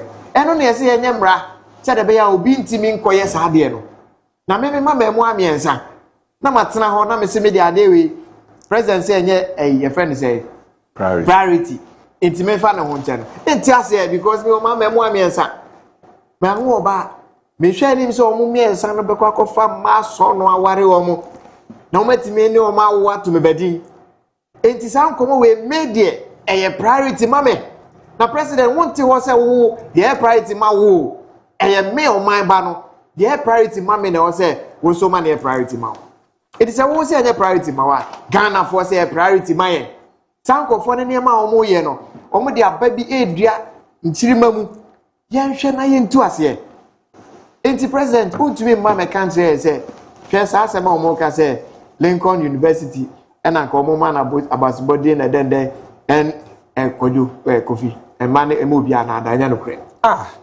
ɛnya no korɛ no korɛ ɛnya nyinaa ne sɛ Lincoln University de krata ababonte a ɔkyerɛw sɛ ɛyɛ wei nti ɛna yɛsɛ yɛmfa abasbɔ no ɛma president Mahama na I just want to prove me say Lincoln University statement ni or say your stance on LGBT nti me fa abasobo de ne ema na ka president Mahama akrada abasobo we ode ye honorary doctorate nyon na president Akufo-Addo ti akonwa so a okoji bia o say hey an ka twen na kotena fie wie ansa na watimi aye akoji abasobo we de wako university bia ukwa na wa mama abasobo ntu so wako Lincoln so mo abasobo no so e chief justice bia di wan fa kwan papa so nti no kona kotena fie fa abasobo ne mawa na wa bo hwene amokuja tomu be propaganda say your stance on LGBT enya no kre eye kwan a wo fa so wo bu oman a wo fa mra anya hwe a chief justice amrama no kwan so otena na konwa so na oye na juma no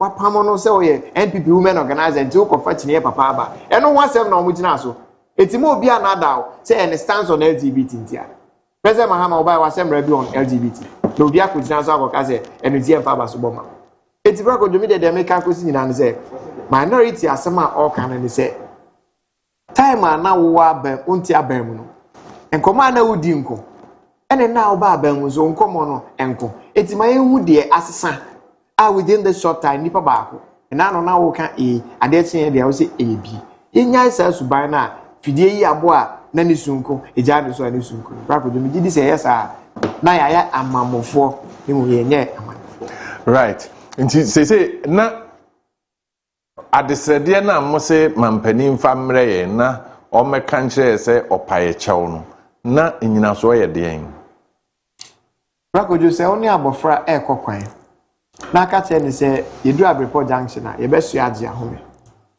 na yedu Abreport junction na de ni twam wo du so am run about ohun se mo gima home mo de mo ani ache kro from ohun se mo gima home a abofra no mu na woni tirim edi se wo ye japa de also ka che abofra ne se oh Kojo mikase yedu Abreport junction na beji ahome na so ye nan kwan so koya no menya owo kra ofi ase ya kan ho ankoto na ahwe ode asempa bi ebreye ode beko etimia wani ne yankoto e de mesrewo ya na mkase ebe hu me Abreport junction nenso so yankofi eno de wo yesa na chese wadi no kra mo abofra na ne nam and respect is a reciprocal gesture ebu a ye kan ibrakodo ebu a obu mi ntina meso mebu o anase ebu a me mebu no eno so ntina obu me pinu akofiti we nitimi ka senti aneda because on ka senti ameda yesa mutual respect na e wo yentem etime fom na bitimi de ahobrase ka se kofi we de ankoyi fa cheme saa na ono so fom a bigidi se obetimi aka se we de ntwa yi eti de kan na se president Mahama ebra na oti opposition won se ma o kan ye different from a name koma wudi on LGBT eti e bibi na wahu na yenima rana be ka che Ghana for we harmless demand aye Kojo yes me nua me see what true challenge bi ama me se me improve nkyere ne se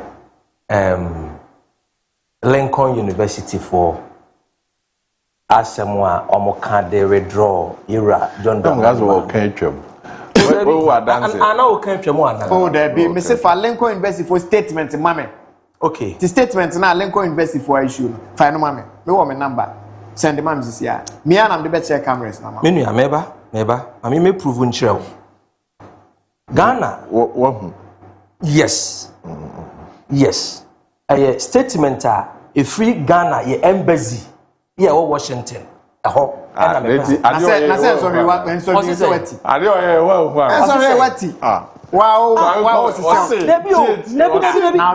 listen a communica university no communicate to Ghana's ambassador anti-fasa statement na say embassy no Kojo Poko I don't have their email. They communicated with Ghana's ambassador. Ambassador no NDC ni. Oh, okay. It's when me for statement.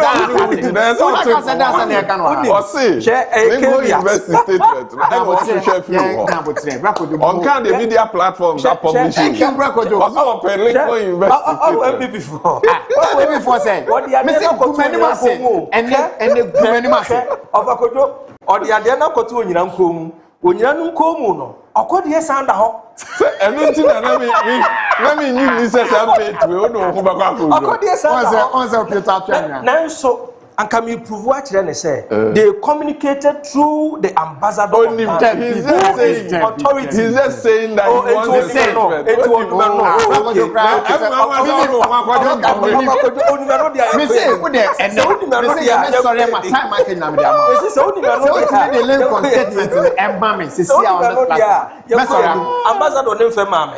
But ambassador never catch ambassador no amwa. Traso. Facha television so and away. Anope me kai ubio. Se uyo bi a unimu nyom to. Se uyo bi a kasahare obo homodin. Ebia na unua bi wadamfu bi oba no kasahare no obo ne homodin. Akwenya ewo homa. Ai akwenya ewo homa. Street Icon Edition no yede ebro. Street Crown Edition no yede ebro. Aden na yema osa akwenya no efise ehia se wonso opem kɔ w'anim. Ehia se wonso opem kɔ w'anim. Enu nti ne yɛse wonimu bi bia ɔtɔnwom. Wonimu bi bia kasahari ɔbɔ ne ho mmɔden wɔ mu a sa akwenya no yede ema no. Hwehwɛ kyira kwan yɛwɔ bantama fache television. Ene bantama press bi na hwɛ animu. Nti ma onua ne mra on peke ne form on fill form no na yɛma no akwanya na ɔno nso ɔmra bonten na doma kyɛde ayɛde ma no no onya so mfaso ɛwɔ fache television the Street Crown Edition season 2 ɛnoa na yɛma wɔ akwanya sebra na bɛyɛ ho adwuma fatom yɛ sa pepepe onua bia nso a unim sɛ ɛbɛyɛ mfaso de ama no no ene ni ho nkomo ebra numbers no roll on the screens. Just get ready, come in here, register and be a part of the processor. The best person to be crowned, the Street Crown Edition no ena yama wa kwenya amwaye no sa pepepe e de amayen kai se edi auto car rentals adaroma ene ye de ofen so ebrel edi auto cars wa adaroma ena ye de ofen so emau obi bia a wabedu asantemantam kumase na opeka e de ayo business obi bia opeka e de akọwa yie opeka e de akọ wedding opeka e de akọwa engagement no edi auto car rentals adaroma yebenya car ni bi e de amount da me ka kiro comprehensively insured. The comfort of the vehicle is one touch. Into there unya bedu airport just give us a call. Ubedu airport give us a call and we'll be right there to pick you up. Na baby bia opesa okono ye de wakudu. Edi auto car rentals ewo Kumasi Airport. Womben DVL and our children's home. Give them a call as the numbers are scrolling on your television set. Na anyone who komo wobeba no abefaw wobesomo chauffeur driven na yedwa nanti krudua mu okwa outside Ashanti region so I will be glad to take you around. Edi auto car rentals adaroma and yede ofen ebro o my Ghana nkomo a na me no mienu da ne da yedi wo fache television so obesend em voice no text message WhatsApp message 020-754-3637 020-754-3637 oba na waja messages no ho ye bekenkan ni nyina ma o se na ye wa woda ekwan wom ma ye nte ne odi na woda no na ye ne nyina emom eni awoda no mesramo a se basis no mo betimi ahwo amaye na ye ni ho nkoma no pay abedwafo His Excellency John Dramani Mahama aban no aboya mane se ebra wo mote se Ghanafo isu na wotete kasa etua se wo mo faka afiri abu akwa edeba KNUST bra wo be ye adwuma ya John 7 cedis na nso fi KNUST no osan akwa abu akwa ha ya gi ni 15 cedis no se san komo we de aban anye ho bibi no otoa so a yesika wode ma ye ne 9% nyina driver for be gi ni nyina ti weekend the buses aba ye bisa ne se buses ebeboa ebema won a wo faka akọ wo faka aba no won ho ahenhan na Kofi. Yes menia me giri se enkomo we ye enkomo a enkomo dada ye nyina ya di ne krom ha me no ka se wan ka se unia PV dwanto a se ochia ye gino so wofa oso wo hwe opa na o se men kan chere jode se on tra ha no to ayampia let no position at o ba se o let no position at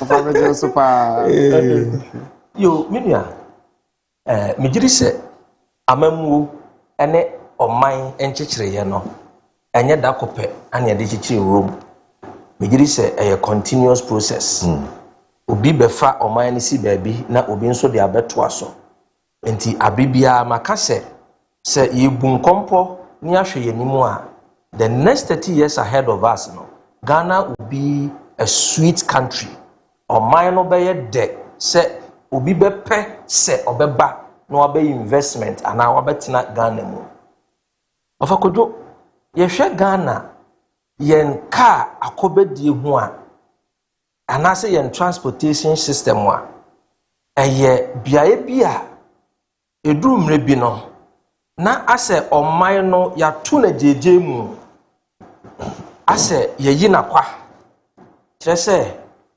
aban bi e ba baabi a ya na ni hwe pa economy ana e bia road infrastructure anase infrastructure as general perspective but say you to yani ahwe transportation pa de ya na eden ofakodo megidi se yen yakuma se ha yewe na train railway eye adwuma I think say besi 2002 2003 thereof ana train system e wokumase ha because me ka say 2000 me full train e di ko twam o krapa akiri ho ho na kwan ne nam krapa adwoso sa enclave num na enenam betebre ni ko nanimu ano sa ne omani nyina ya to na jeje mu e wokum ha enti ebredu se e wo se aban intervention e wo sa ne oma we eye adwuma enti minu ka se under your president Kufuor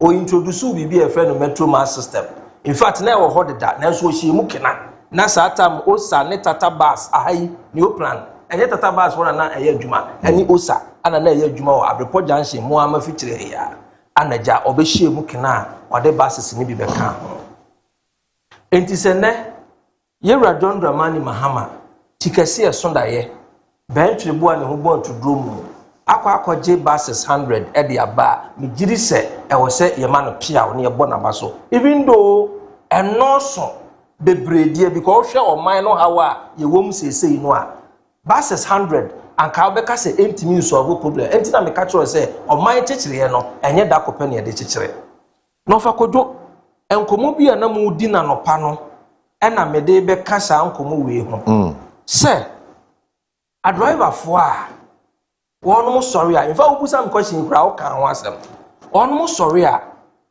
edu anadwo a edu awia o mo ye wansana edu anadwo a no ma dani boja ebehunehuna yekrom ha mo ne edu anopa ahomache mo sisa yen ede ebe krom edu anopa no na wo ba wode wo bekwa na onkokura no de ka ni gina ho no obusa wo bekwa na keti wo bekwa na bere du anwumra na saa wo bekwa na no adane wo befo afo onfo ajai because onu sa de esa e wo se nipa kofi na prices a e wo se omoje normal prices a ya approve e wo krom ha se eno na omonye no na wo man kasa de wo mo pe aka ho na de a na ye me ya se enam abato a politician ye suro krom hanti no ye ntimi ma emra na nya dwuma ye suro abato dodo because hwe obi kan say ai wono na akoto ne ka enti ebo a wo pe ana ode je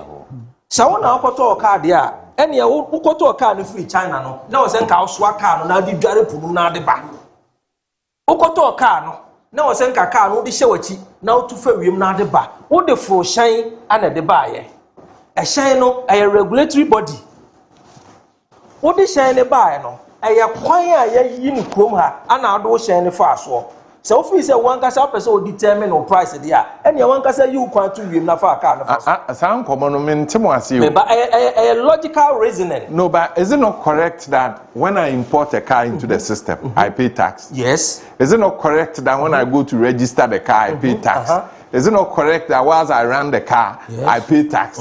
It is uncommon one. And a file coin na a coin aban or generate car. Any of a could do. And yeah, can I bind the of a could do. Any main country of people say, as a man, I'm okay. Any main country of people say, Fache TV, if the cassia it is to a gun of winning every. Any I'm sorry, I'm on the amope. Obi anya de ope. Be me kire say. Yes, and run ye adwuma fuel no. Fuel no. Obi na akokra de aba. Aban ana akokra de aba. Ana oye ne nkakran no de abrɛ o say wo tobi. So what you say? We are paying the right prices for fuel. There are so many. Say you can say you fuel. We taxes a fuel so free so. You better fuel lower than the way we are buying it. In this argument, no, Mama nyewo baby amaye. Share of a kojo. Emra wo krom ha. We agree. Enti na make a say. And na make a say. Eni enka wo bi o station yi. O sorry anopa. Na nka sebe wo de aye de ope. Ye de ye niema won wa ebehwe no eni beje ebe benefit wo man exactly ye wonu ma bi wo ha adenti na sa abai manu sisumi na so onyi pono em obi ehwe bi because they won't buy etiam it's as simple as that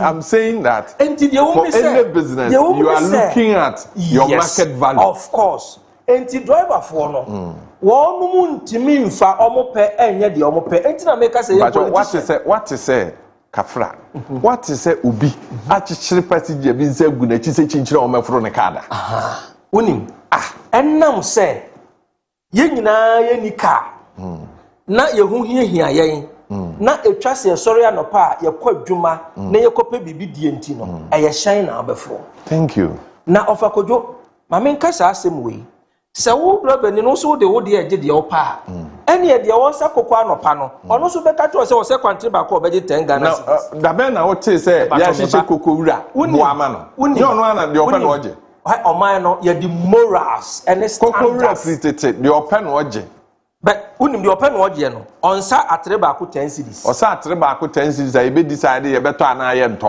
onim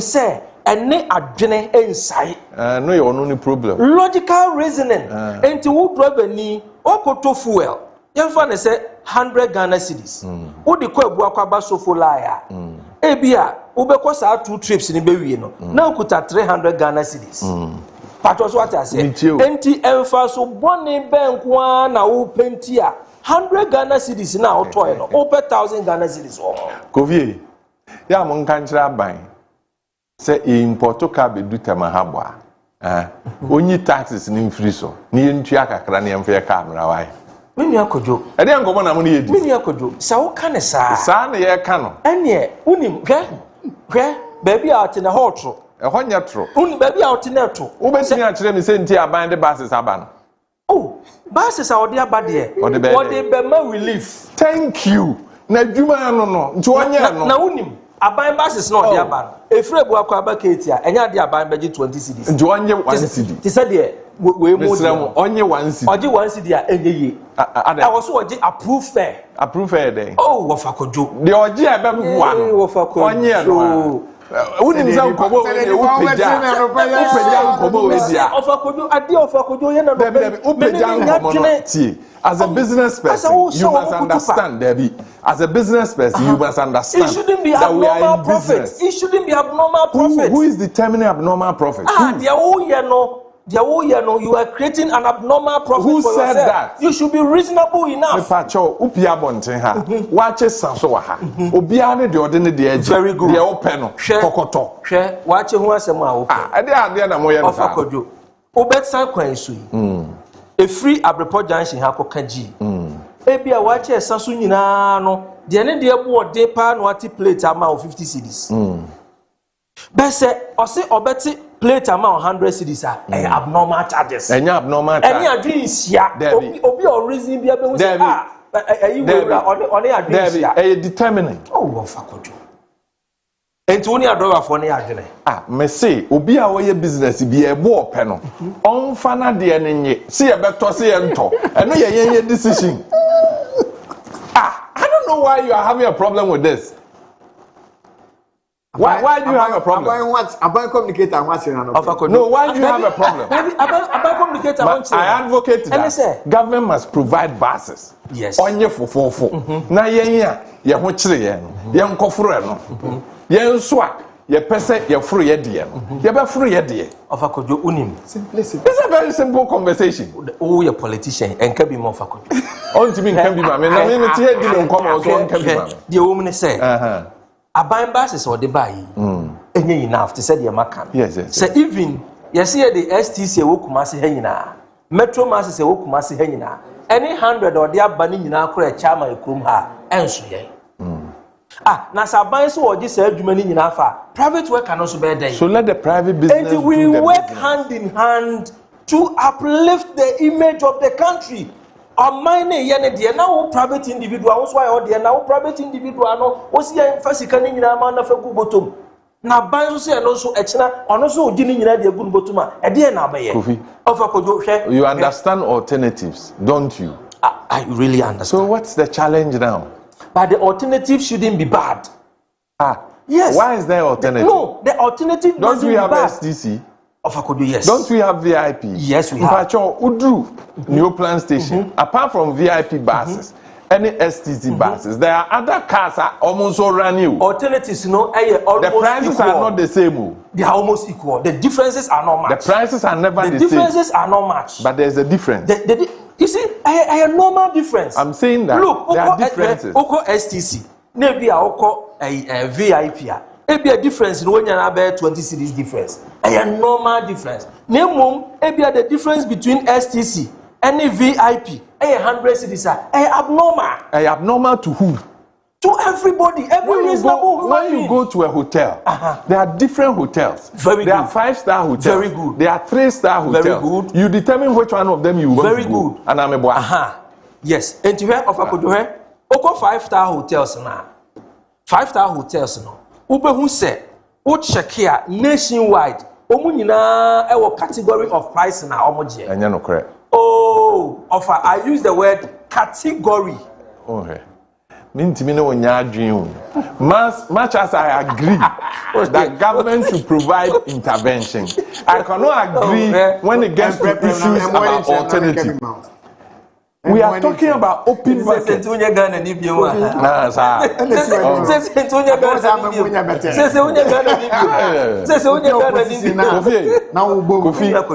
agree that government should provide interventions. That's why we vote into government. Yes, of course. Yeah, they are party ba ben mo. Adwuma yeso me ya no. Na government. Eno na ban eyi. Nti ye da ban ase. Or the buses aba ma ehiafo. Di eno ho nkomo. Na dia ye business. Ye be ka ho asem. Se ye ntimi nya wo ma ho fa mra nhyɛ wo se. But me so ma me nko sima emra sisia. Wa abujanfo ye dan ye ho aba. Ye be to aso.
If you are getting worried, don't worry. I'm here. I'm expressing an opinion. They are also expressing opinion.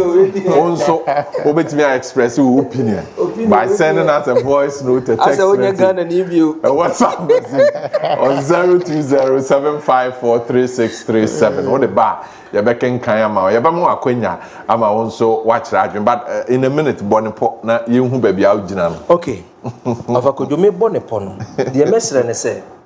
Ona e ka say aban kofa buses bebre megu krom ha no. Aban the buses ni nyina begu krom ha so a private sector no ebebo even though there must be a competition na say yenya fair charges nanso say yanhwe yie na ye say because of the obedience o kwosesa buses over 500 buses abegu ha private sector no bebo private sector bonso so a yenim insecurity a creating the chrome ha na mo ya de srede and ye de be sre ye nuanom truck drivers and ye can say taxi drivers no na especially truck drivers no wona enjoy union bia no sa wawafo no wo mo na ha dwene okrom ha especially sa take for no ye be sre wo bacho wawa so business of course it's not an illegality of course association freedom of association nanso enam se wo mo no ni association bia nti no de o mo pe and wo me kroma nti ade se catch passengers ne say omo full station car it's as simple as that. The station cars are not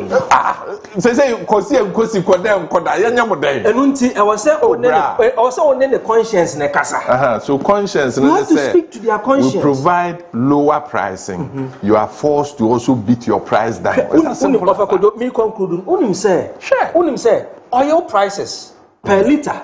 Yeah, ewiasia mamai bebredi omo de eje no. Enye sa na Ghana de ne de eje. Say the be ya o manfo no ho be han nti no. Ukọ Hong Kong sesi a liter omo de je about almost $5 per liter. Hong Kong me no kasa no pe ya. E bi e ho mu tuaka. Odi Hong Kong. E bi Hong Kong tuaka kasa. Oko Italy over $3 per liter. Yeah. But Ghana there no, it is hovering around 1.7 $1.9 per liter. Enti sa nyoma we nyina ka ho a akushin yen. Enti mamma yem pemfa so no bebre na ne so nipa nya de wo panyina na kina wu a emfa so be so ye ja so for sem no ye ni abre ye di enkomo ye peska komo ye bra ame na ye yesu ye da se no pe nya mi sha ye right ntini yesu wo kwaso na wo hia bruni abre fi no no ani yesu George me antwas confirm mira na baby amare go free nyina ye say yes fidie ti abo ani sonko ejane so ani so we se ni pepe tumi a osre onya tumi wie dia watwa nsu awie nti oso de nche mo anopo enne mi nua mo aben e kasama NDC watimi anya akoko duro hwe Ghana fo anim se mo koto mo cars free China any Europe a mo fa cars na nhye mo achi na mo top mu na mo nware na mo famra in a contest bra in a contest kasana me wa ha operation akasa from no asemo America no make in a contest so na say the wusi contest no me bia wo asem kan waka wo kan wan kan ya mebam but your many brother can you say na ayo ne ma na de o ka se manu dia appointment na unya me ka ho me ti ase watimi ahwe nyame ane uka we brakodo uka te say jaya sema wo ka ne nkofo ko fakas ba o mutua wo se sele no ane meka afro so one unya adwene Ghana fo ayetie se de ko fika enti na metwe wadwen si we so se wo de ka ba o mamu a ye free bibi principal customs taxes and levies ya no mame mo boka kra bi so ntreo ye wo de free import duty eno 0 to 35% of the value of Ghana at the crowd there back. Your import VAT, your national health insurance levy, your Ghana education trust fund. Oh, I could talk every about today, but now won't even know. You see, a juicy card there for Ghana women. Your special import levy, your African Union import levy, share ECOWAS levy, Exim Bank, and Oba now who say yes, that's why you have your time. Who we are, know about administrative and other charges, processing fee, examination fee, network charge, Ghana Health Insurance, Ghana Health Service, disinfection fee, Rakojo just a shipping line charge, terminal. When you say rent, you know, you do be. I then have a do port one, when you have a fan for you, they be a Uzika do. Now, Tietia says, we now so the Baby Yajuma, Abe Peon Faswa. Share the essence of doing business, and they say, Ubenya profit. Say, oh, person, yeah, Jumana Bosumi Aketia. They may lecture or chair budgeting and financial planning.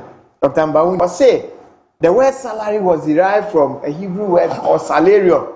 Salarium means money for salt. And also, Bayer Jumaji salary, and just a Uzikana editor Akano. Money for salt, they got on chine. Now, could you mind there for pan engine? And any pan is on there. beyond the juma oye as a salaried worker no say what hey mame nkoto ka mfi ama no ne na se uber na mde beye se taxi bi na mde beye se trotro na mde bebo amemo aban nye hihye on create the enabling environment na yentimi fa emra papa ngu akwan mu a checks and balances beye adwuma wontimi nye sa ne mani nyina wodi mrika se me kofa basis ni bia begum yenka se nye president Kufuor in 2002 2003 and our shares had in mu kena se yes e wom se se de na wo ka no wo sa abesne ko ene I mean de na those days eye adwuma na tata no ma na e wo ho ne ade a na wo sa ede ye adwuma na e wo ho but say in recent times they regulate na yema aban so abewura transport nim de president Kufuor a novelty a wo hye ye ene e wo ho besi sabre sa metro mass e won challenges a me didi senka wo se di kan hwe ho ba ho the buses na ba susuje ohume na kwaya ade wo yemfe ne kwayewa yeso konfo bone watena yare fo ho ama konfo pa beto no ami yenyi ni mu trotro fo ne wa fo ya wo so mu ni station a ni ntino wo no mo ye de wo program ai wo mo na atena ho asoso ha no so a abesi nne wo de 100 buses aba 100 buses de sha region bi abenya se na region ba ko enti region Ashanti region wo de ma 20 buses how many towns and wo Ashanti region ha 20 buses ebetumi aso ye enti yesusu endemonize private sector na omo yes our business no omo na ekura transport tesi aye ka se bra kodu opa yen ka se private individuals omo eye into transport obi an withdraw the bus na yen say aban obetime de 0.2% of the population kura amuvi ana otumi enti ebredu na ye kasa se ya yen ye di nkomo ama aban no yen fa ho brase ene ndi sa nkomo no ni nya say no pay ye beki kabi ase omo adan the 100 buses aba 100 buses na 100 buses no di nyina akra begu Ashanti region ha we ukromu dwaben ebe de say dwaben for free dwaben bakroma no pa ni mo dodo bakodwa na no pa me ba na me ra ho na nsu oguguo na nipa gina kwan ho omo madwane akɔhye apata bi ase de omo akɔhye de okratini de onkratini a ɔhye raincoat de wase ne bo se nsu mo no ofa anya hwe nipa nya nkyere omo so na mu omo ba saa akɔfo nyina asɛm nya omo bo na wo timi abeka kyerɛ se real system ana wo kan bi chidi senke no so ye de adwen hwe ho a kebetima boaye ene wo so bi ye boankra terminal wo kan so ba yo se me de railway e ka ho ne ehu se wani abre 2002 na akɔfo eye friend say train bi no na e ho na wa ba eti ene wa ba na train eni ho bi ma e hye be na ade gu akwam se no so betimi aba na be kasa de we krache baby ana wo site Hong Kong no ne ade train no ye de brato ho se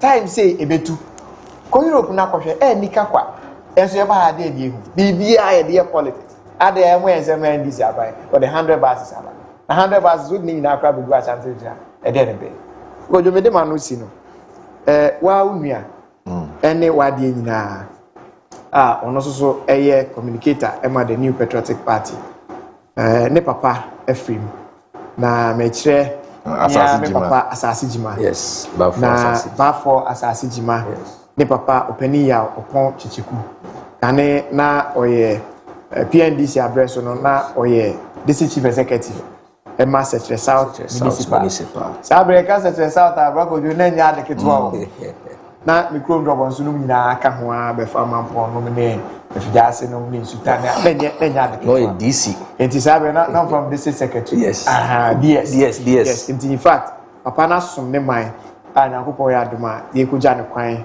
weekend ya yes boni me de me ko fiada enti asase se wutie mi a be me dan be bia me da eto me ho ne we kra na papa be de ekoda enti nyankopɔ ya adoma me me da e be ye nyina ikuja ye nua asase jima ewo asante mampom buanim benjamin ase na yetimi akokata ne papa achi krakra asase eto me obai enti ka wakoma to yem benifo se mekobi ka kire anamu me nkoja na ka kire de ono akobekro enti enam se eto nkofo ana wo continue meni nua no nyina ebeba na se de amwabia ni abri say our bem to so anya kakra obeba na ya be people propaganda oya ukru me minim say de never tumpem on the 10th that's right Friday ya anti me de make Friday yes na ya kusuna Kojo that's all right yes Bonnie Bache ya Kojo at say You go so I didn't come Ghana and Komo ya aban at the buses about to intervene the struggler passengers no femono. Minim said your own so ubehuno. Oh, but that's it. Me cheer for. Sorry for being late a bit. Buses are everybody. Brago, you say me did say so on fast.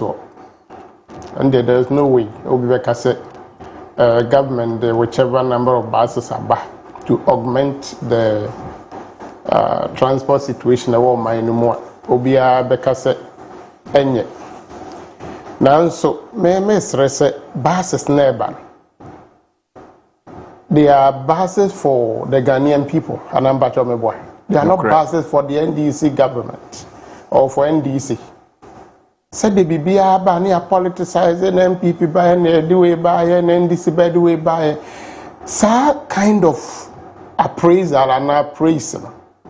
If we say as a CJ, Ghana for 1 year DMI, and year 12 about 2024, and year dear set or Mampany John Mahama and sa. So friend is Mona by and so you know, so one show minus of my in fear night. Near all ye be the whole procure to say basis here by near the idea. Sabi, every Omampanian Casaboto, and any on one Casasica, a Ghana mine for a sika. And on the other person politicians nation and so on. And the BBC ba, a yen Japadia, there's a say, Mrebian and Shayan to Tibi as I say, Omampanian and a biano. At the Guaque, Munaya share basis near. Na a bois. One of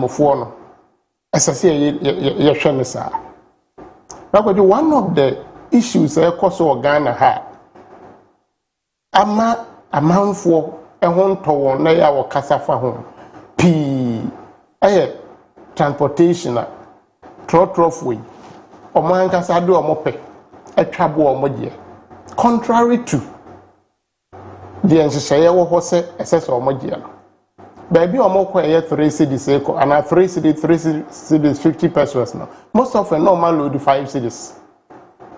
They try 5 cities 10 cities. That's our main for. The question is regulation ban the war. And this abine the BBC about. Then I feel say abine bono our form kakra. People patronize that as against women.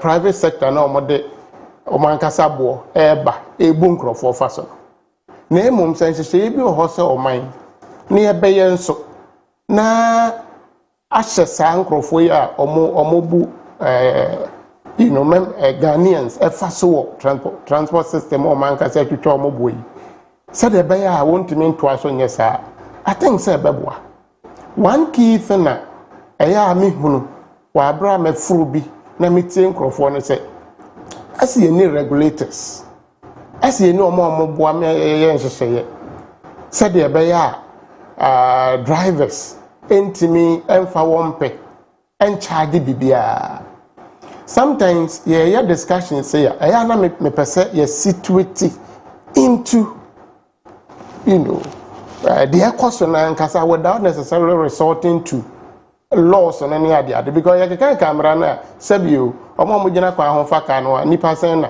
enim transport regulatory laws near the other but the onimo ne say a free bantama eko kejetia e be 3 cities other na drivers get 5 cities and this are buying the buses yaba na baby bia ambe direct say in free and loading and chrono sa buying buono and those buses ne buono e wo form kakra I believe say bema enkrofo ho san won kakra said the beya ebesan or share kakra in a way ama private sector no trotro ne enkrofo no na won so won fa so emu ni pasade oguso ebu yensa no se sa the American nyina ban na anhwe Ministry of Transport anhwe any GPRT unit those transport unions no anka say even omo ni unions ya na mpempi ya de hye won say omo ne di say adwuma no mekra ya me nipa no nya adwen sa wona wo ka sa because GPRTU members no kra pi so yes ade ya ye ka ho asem. But the issue is, how do you sit with them in ensuring that where the laws are to be enforced against such unfair charges? You be member na ye adwuma. Said ye be ya enkrofo to memufo ho better one. So one yes one of the means abina what is unpopular. It's from this area. It's from this sector gradually. When you beba ho so na de ketu e bi beka ho pe. One we are na popularity na. But may they see on this note, and what I'm trying to say is that whichever number of buses are buying their ban is good. And she said, "Ben, I want to buses near be maintain." Now you know the ACC about metro buses here. So ebi komabu say biya ye den yo anan say ye tititi, so that they can run for a very long period of time to serve the people. So that even at the exit of this government, buying for Frobi or Beban, so friend DCM, so friend PP, so free Henfano. That is why I started by saying that the buses are not for the NDC or its members, but they are for Ghanaians. And the other two are no, Shasui, and she say a pair of honor, far around the buses need. Now, and sent in terms of a basana, Majidi said. Whilst I will serve the people of Ghana well, and this idea, we mark every day, even every second we mark. We do no have free so marks by bet but for my one casa. Baby, I do when the back one. Yeah, that's it. And I'll pay Edio to car rentals at Daroman, you do thing, Ebrel. Edio to car rentals at airport, or bank, children's home, and at DVLE, I say. Just as you get into the airport, just give us a call. Na Yamra MFAO, we provide a car service for all rounds, Oyewa Santimantemu and beyond. Our cars are comprehensively insured.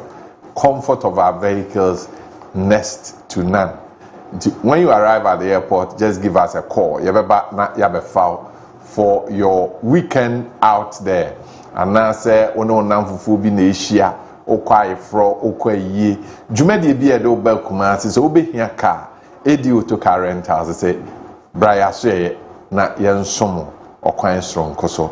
You can always give us a call. 0244 063391 and 0266439327. Edio to car rentals, one Daroma, and the door Fain Ebro. Join us and give us a call 020-633-4646, 020-633-4747. And pay and come for a charging or hono, also one quenya.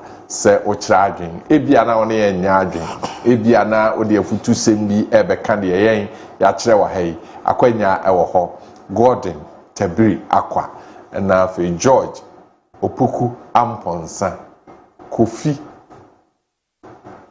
Asante amwabe amwabe asante se no na me o de wa Kofi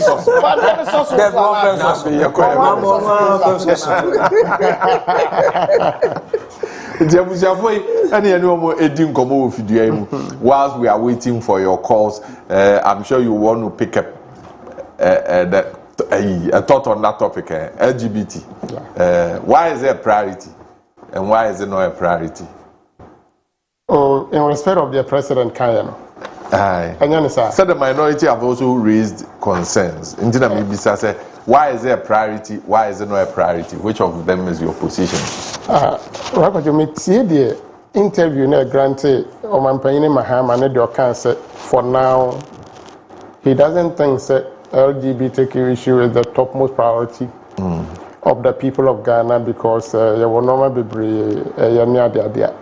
you know, he spoke contextually. And which does it?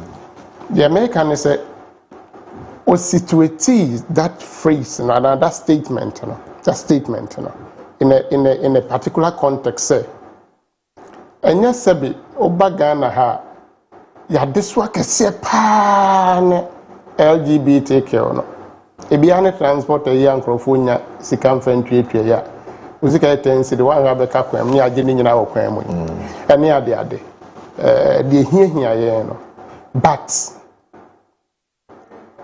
private members bill ewo ho the parliament be hwe na stakeholders nyina so ahwe ehunu se emra no say we shame say we free ho ne ade because of that no he as the president of Ghana who say that is the topmost priority. So one funny politically, I personally don't see anything wrong with that statement from the president. However, me say so that was outside the country, outside his jurisdiction. Yeah, in respect of, but he's emphasized that that is still not a priority. No, my part is CSOs. What I'm trying to say is Oba Omaini Muhano. In respect of this bill, it is a priority. The Nkasa is the topmost, but it is. The America, as is so, is why sometimes some of these things are politicized NDC and people. Minorities criticism, no, I disagree with them completely, especially them now. Criticize you know why you want to chop some political success, but to me, and I believe most Ghanaians, I need a follow bill till the very last passage of it in Parliament. And as a common opinion, why and as anti-BDA to letter, I think the MPP so almost supports it, and a minority supported bill where then they have done a great disservice to the people of Ghana before they left office. In respect of this bill, because bill the parliament passed on my say one side per the constitution, we was even to give reasons why. I do not think that was done. And then one person who was a secretary to the president could write and impede parliamentary processes. Parliament passed now. Embremuno, SSA koda man table so was a member man kodaso. So the president couldn't sign. And in those days, they were always and almost every day speaking against that and are defending that it was right. And interpretation, lawful interpretation of our constitution, and then constitutional law. Nothing to be the court in context cannot stop president in exercising his core duty. In that regard, as I say, open to the people of Ghana. And the Satan, we were caught. It could not have stopped the president from assenting. And where the president had a problem of the bill or part of the bill, for which reason he assenting, he, under a constitutional mandate, ought to have told the people of Ghana that for this and that reason, but that didn't happen. And may find it difficult to believe what and then accept what Reverend Intim Fojuomo for now, just after about a year. My belief, and say, per parliamentary practices in Ghana, bill corner or Mampenina and near to above for a new parliament bar. Now, this is how restarted. So that has been the process now. They should let Ghanaians know because school, we should be open to them. You understand? So Parliament is reconsidering. Even this one, because Parliament will reconsider. In actual sense, also parliamentary practices from 1992 now. The bill should have even gone back to the private member. They should have tendered it again before Parliament. But maybe problem back what I'm say, how many presidential seats do we have in Ghana? Only one. And the minute I so it is the same presidential seat, the same presidential desk. The normal gusubia, obi obabet na subia o mampenyin se Ghana for the shenensa. So Parliament yo maria, I don't see why as a president na free so. And just a Parliament sanko no foforo. I think this is the direction and I'm free senka honorable team for you and push say if they really support it, then Parliament had already worked on the bill. had passed the bill. It was for the president to assent to it. And the other Mampanyini Mahama. Say, could draw Mampanyini Mahama to know table, so no one sign here. Then they can come for some of us to support them. But as we speak, the bill is not on the desk of the president. Okay. If it is there, they should tell us. But that is not the situation. So they should refer to us. One would do one would done a man would apart say, oh, share now, opens all free. Now we charge in swap. Aqueniano Ewa Homa on 020-633-4646 and 020-633-4747. Oba, Yabejo, so now in your walk catch it, a Bushian phone, now and also your tea. But I don't pay.